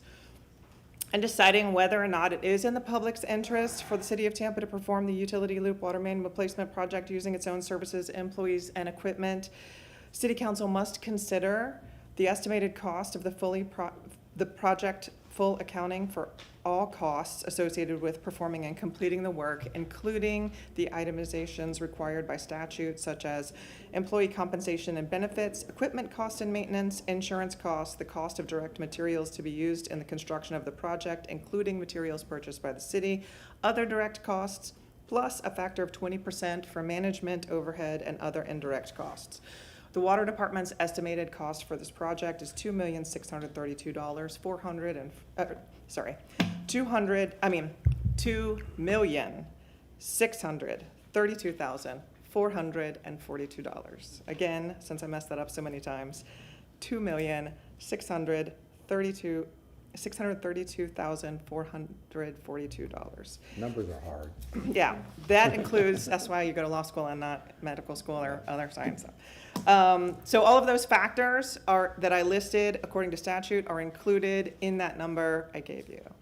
Section 255.20 Florida statutes also require City Council to consider the accuracy of the estimated cost in light of any information that may be presented at this public meeting, and whether the project requires an increase in the number of government employees or an increase in capital expenditures for public facilities, equipment, or other capital assets.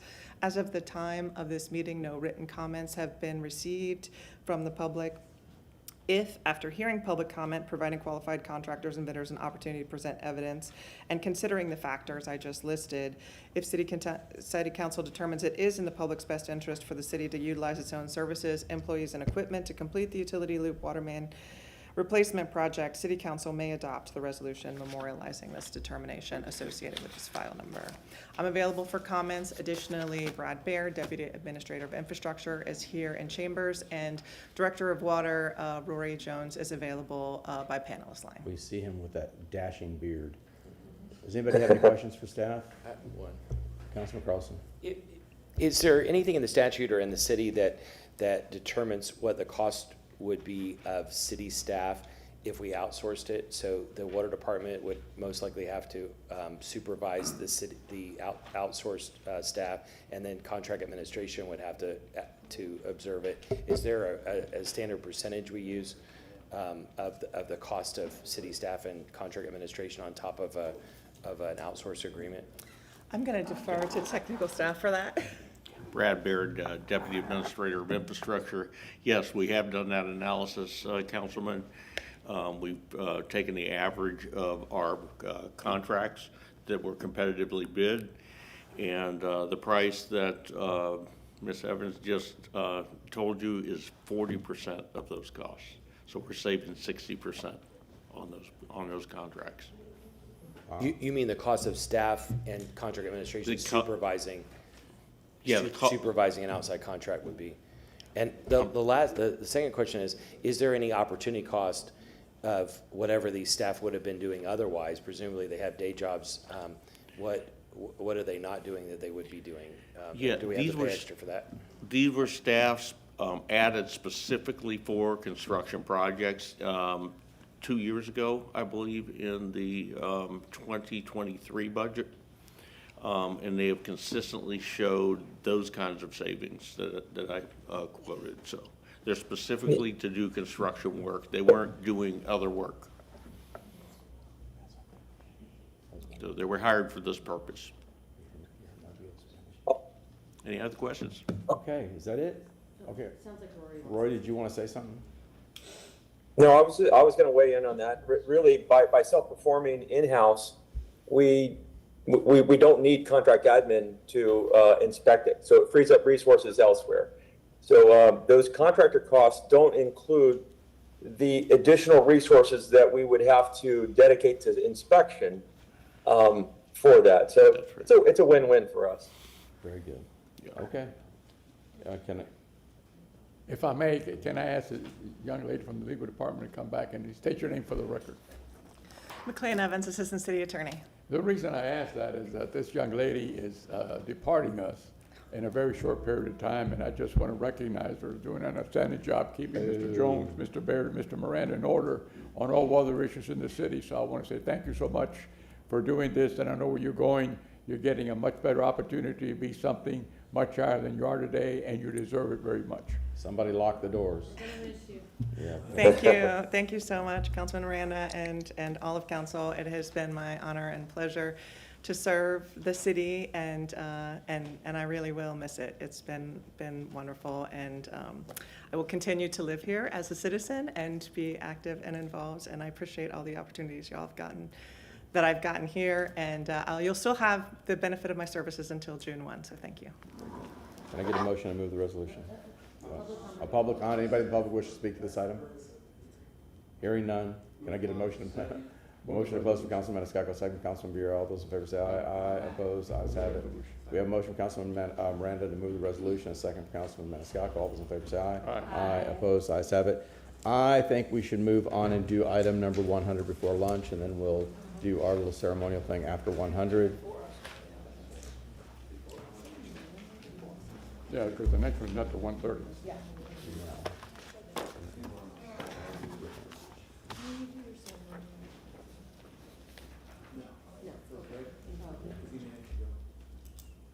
Los Angeles Development Coordination, presenting file number VAC 25-10. The applicant is Rafael Crespo and Yunia Morales. The representative's name is Stephen Michelini, and the property address is 3203 West Cordelia Street. This is a proposed vacating request to vacate the alleyway lying north of Cordelia Street, south of Ivy Street, east of Lincoln Avenue, and west of Matanzas Avenue. Some background, this vacating request, the application was filed on March 11th, 2025. This application was previously heard on July 17th, 2025 and was denied. There was a motion to reconsider on July 30th of 2025, and that motion was to reschedule for February 5th of 2026. That's been obviously continued until today. This right-of-way is currently unimproved. The right-of-way was created by subdivision plat. The existing right-of-way is approximately 6,080 square feet. This is the proposed vacating request in yellow and the applicant's property in red.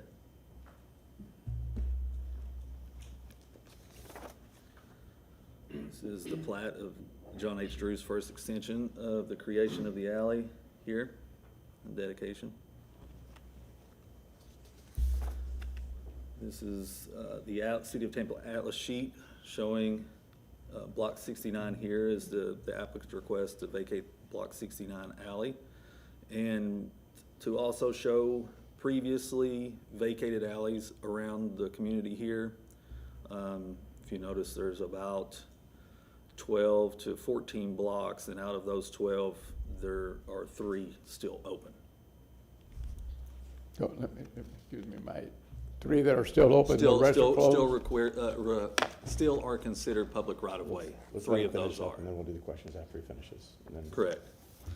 This is an image looking east from North Lincoln Avenue. This is the approximate location of the alley looking west from Matanzas. And staff objects to this vacating request. Easement reservations are required by Wastewater, Frontier, Spectrum, and TECO. Special conditions, natural resources comply with Chapter 27 as regards to tree preservation and site design for any improvements placed adjacent to trees in a vacated area. That concludes my presentation. Councilman Miranda? If I may ask, so you only have the pictures of the alley that's on today? You don't have the pictures of what you talked about, the ones that are open or closed? No. All those others that. Are you saying then that all alleys are the same size there? In the plat itself, I can bring the plat up and show you. From Himes to Lincoln to MacDill, those alleys run So, all the I don't know way if you from can one side really- or the other? I don't know if you can really see when I zoom in. So most of inside this plat here of John H. Drews, they are going to be similar in width, 10 feet. What does similar mean? 10 feet wide by the length of the block, however many lots there So are. all the lots from Columbus Drive to Tampa Bay Boulevard are approximately the same size? Yeah, especially from Cordelia Street, the applicant's street north to Tampa, from here to Tampa Bay Boulevard, yes, that's correct. I don't think so. Whether it looks that way or not in the field, it's that way legally by plat. Well, I'd like to take you and the rest of the city on a tour just Yeah. on Columbus Drive. Yeah. To see what's really there. Yeah. And I'm not gonna be argumentative, I'm just saying they're not. Right. Because if you drive from Columbus Drive on MacDill north, you're gonna find that the alleys are 6 foot, 8 foot, 10 foot, and maybe larger. I And believe some that. are open and some are closed, and some that are not open still have a fence around them all. Yeah. Thank you. Councilwoman Hurtak. Can you speak to the reason staff objects to the vacating? Yes. I think Jonathan Scott may be available for transportation. His were more land use policy objections, and the other objection was wastewater. And it was due to structures into the alley that they thought that may cover the line itself. There's a wastewater sewer line there. Those properties have since been cited, and an order was given from the magistrate to remove those. So. Jonathan is online if you'd like to defer. Yeah, and I want to speak kind of to the sewer line itself. I spoke with Jeff Hilton, who made the objection, and to get some background on the line itself. So, let me show you about the image, aerial image.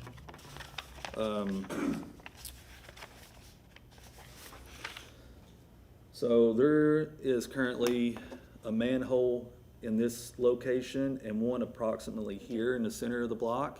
So, and it feeds directly to Matanzas. But each one of these property owners benefit from that line.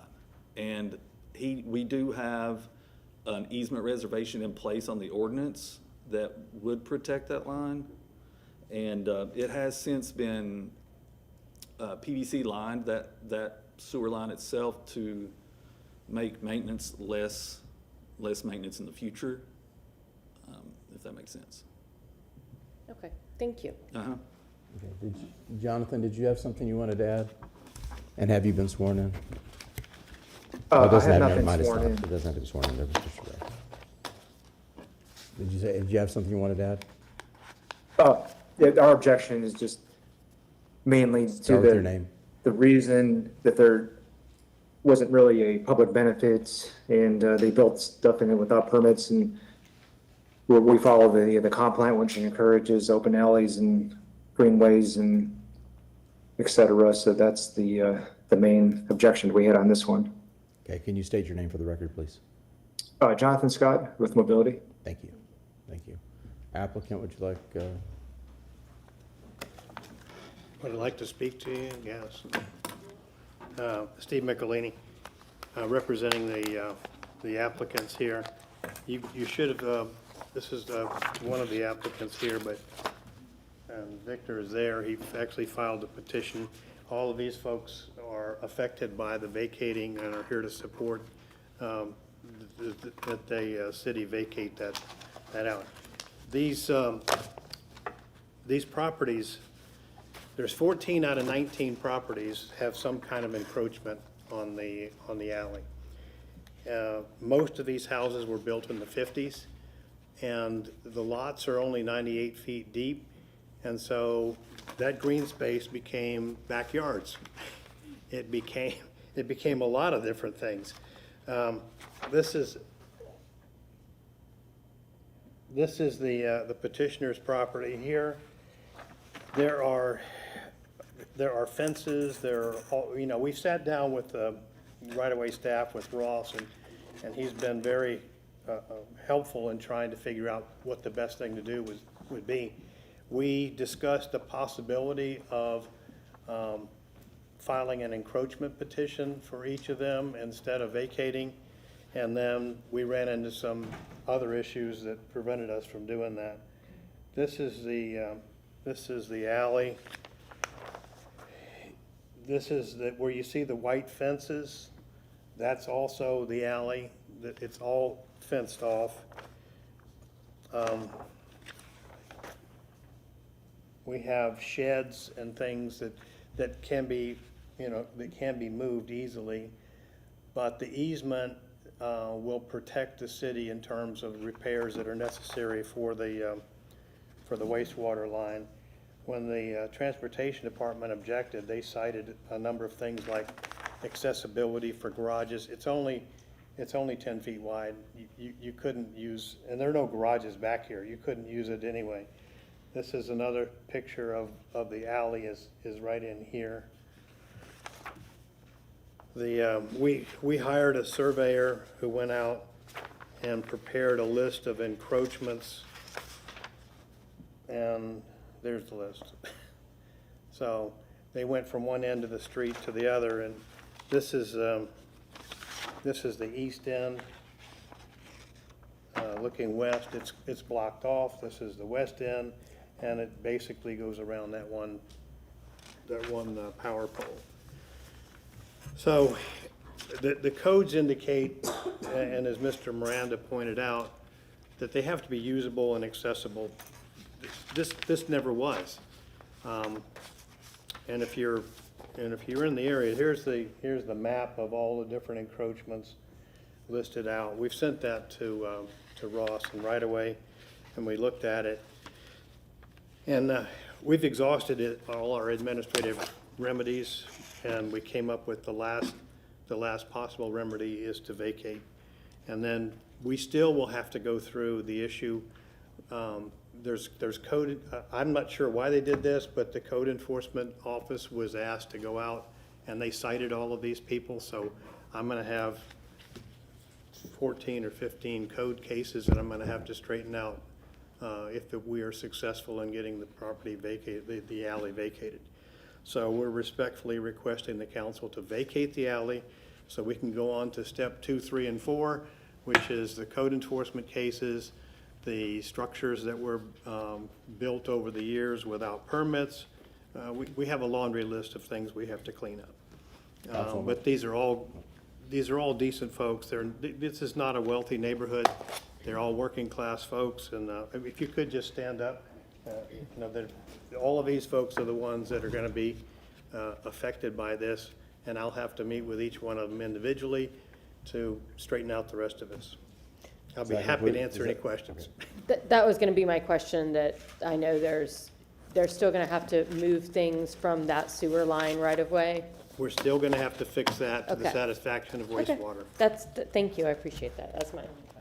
any other questions? Is there anybody in the public that wishes to speak to this item? You want to say anything? A motion to close from Councilman Maniscalco, second from Councilwoman Hurtak. All those in favor say aye. Aye. Opposed? The ayes have it. Okay. I'll read it. Wow. Okay. Go ahead. File number VAC 25-10, ordinance being presented for first reading consideration, an ordinance of the City of Tampa, Florida, vacating, closing, discontinuing, and abandoning the alleyway located north of Cordelia Street, south of Ivy Street, east of Lincoln Avenue, and west of Matanzas Avenue within the plat of John H. Drew's first extension in the City of Tampa, Hillsborough County, Florida, as more fully described in Section 2 hereof, subject to certain covenants, conditions, and restrictions as more particularly set forth herein, providing for enforcement and penalties for violations, providing for definitions, interpretations, and repealing conflicts, providing for severability, providing an effective date. And the reason I did read it is because there's just so much, the pattern in this neighborhood is the closing of the alley. But I would like to, Close. Closed. Okay, we have a motion from Councilwoman Hurtak. We have a second from Councilman Vieira. Yeah, roll call. Maniscalco? Yes. Hurtak? Yes. Young? Yes. Vieira?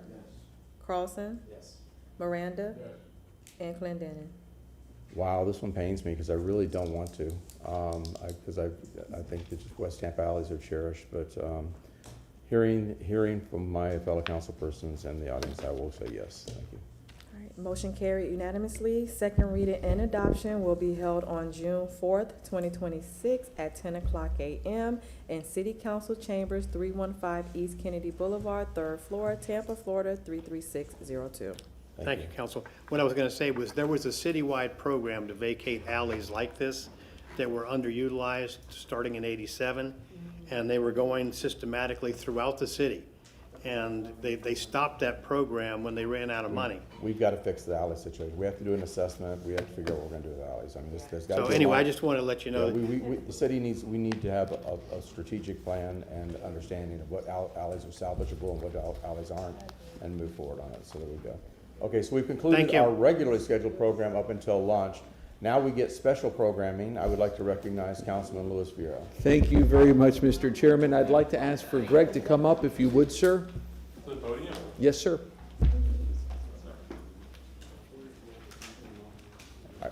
So, Can you sing? Can you dance? No, I can't sing very well. You don't want to hear that. So, Greg has been our intern in our office here at District 7 for some time. And, Greg, I've gotten to know him. He is just a very wonderful young man. You're a good person. I can tell your parents did a great job on you. They really did. And I'm sure they continue to do. And you have a wonderful demeanor and way about yourself. A lot of people, like you could pass for a first-year prosecutor or a first-year associate at Banker Lopez or something. You look like a lawyer, and that's a compliment, by the way, and everything. And Greg is a person with very good values. He's a hard worker. He has a great future ahead of him, and he's originally from Colorado and goes to the University of South Florida. And it's funny because we're actually matching today, pretty close, much, which is kind of ironic, right? But if you know Greg, there's a lot about him. He has a very good social conscience. He cares a lot about people, about human dignity, about social justice. Greg is also a very devout Christian. There's that saying from St. Francis of Assisi, preach always and speak if you have to. And I've just seen the way you treat people, and I know it's because of your Christian faith. You're a very good person. And it's funny, Greg attends a church, is it Mission Hill? Yep. It's called now? So it used to be Temple Terrace Baptist when I was a kid, and I went there for preschool to WeWorld, and WeWorld is still there at Temple Terrace, so that's always funny. So I always like to give gifts to my interns who are here, and one of the things I got for Greg is, because again, he's got a good political values, and he's also a very good Christian, and when I think of a person who's a good liberal and who is just a good person who's a very devout Christian, I think of our 39th president, Jimmy Carter from Georgia. Awesome. And to me, that's a great compliment to you, because Jimmy Carter, a lot of people have different opinions of him as president, but nobody can say anything bad about him. That when he lost the presidency in 1980, he was a one-term president. He didn't seek to divide our country. He didn't seek to go political roughhousing. He went and he built homes. And he went to the developing world and he helped people who were hungry and who needed help. And that's the kind of guy that you are. So just God bless you. It's a pleasure to know you. You're a friend. And I just can't wait to see what the future holds for you, buddy. Thank you. Yes, sir. And if you want to, if I may, if you want to say anything. I've got a little bit. Yeah, thank you, Councilman Vieira. That was awesome. Too much honors that I don't think I deserve, but I appreciate You have it. to say your name. Gregory Schremmel. Thank you, Council. It feels weird being out here. Usually I'm watching in the background, so I was thinking about saying that and it completely passed my mind. I'll keep it quick. You guys got to go to lunch, but start of this year, I thought I knew a ton about politics. Very quickly proven wrong. Local politics is so amazing, and I've learned so much throughout this time. Throughout my time here in the spring, I've learned so much about local politics, how it can be a little bit messy at times, and how it also is so important and critical to our country's functioning. I learned about how a political office functions, so much about the legislative process, and learned all about how our awesome city of Tampa functions. Thank you to the council as a whole for giving me this wonderful opportunity. I'm privileged to have met each and every one of you guys. Thank you to my legislative aides who are my supervisors, to Vieira's legislative aides who are my supervisors, Sebastian now, and during the first half of my time here, it was Brandon. If she's watching, I don't know if she'll ever see this, she probably won't. But thank you to them for giving me an amazing opportunity to learn and grow in an environment to foster that growth. And ultimately, thank you to Councilman Vieira. You've provided a shining example of what a politician should be and how he should care for his constituents, so thank you. Thank you, Council. Thank you. Councilman. I apologize to You're the not young man. excused. I apologize to the young man for the presenter, just to say you were a first-year law student. And you were right now practicing before the United States Supreme Court in my mind. Because you're a great guy. Thank you very much, Sierra, for bringing this gentleman to us. Thank you, sir. Greg, you've been such a, it seems like you've been here for so long. It's just, you've been such a great presence, and your smile and your personality has been such a joy to be around. I've really enjoyed you, smiling in the hall and saying hello, and it's been great. And I think based on that horrible accusation that was lodged at you by Councilman Vieira, you probably should consult a lawyer for a lawsuit, because I think you look honest. I think you look like you have integrity, and you don't look anything like a lawyer. I'll take it as a Very compliment. good. Very good. Well, thank you so much for everything. Thank you, Councilman. Thank you. All right. Okay, we are. Do we have anything else? What do we have? No. We're good. Sweet. Okay, it is 12:33. Do you guys just want to do 1 hour? 1:30? I assume 1:30 for lunch. Yeah. Thank you, guys.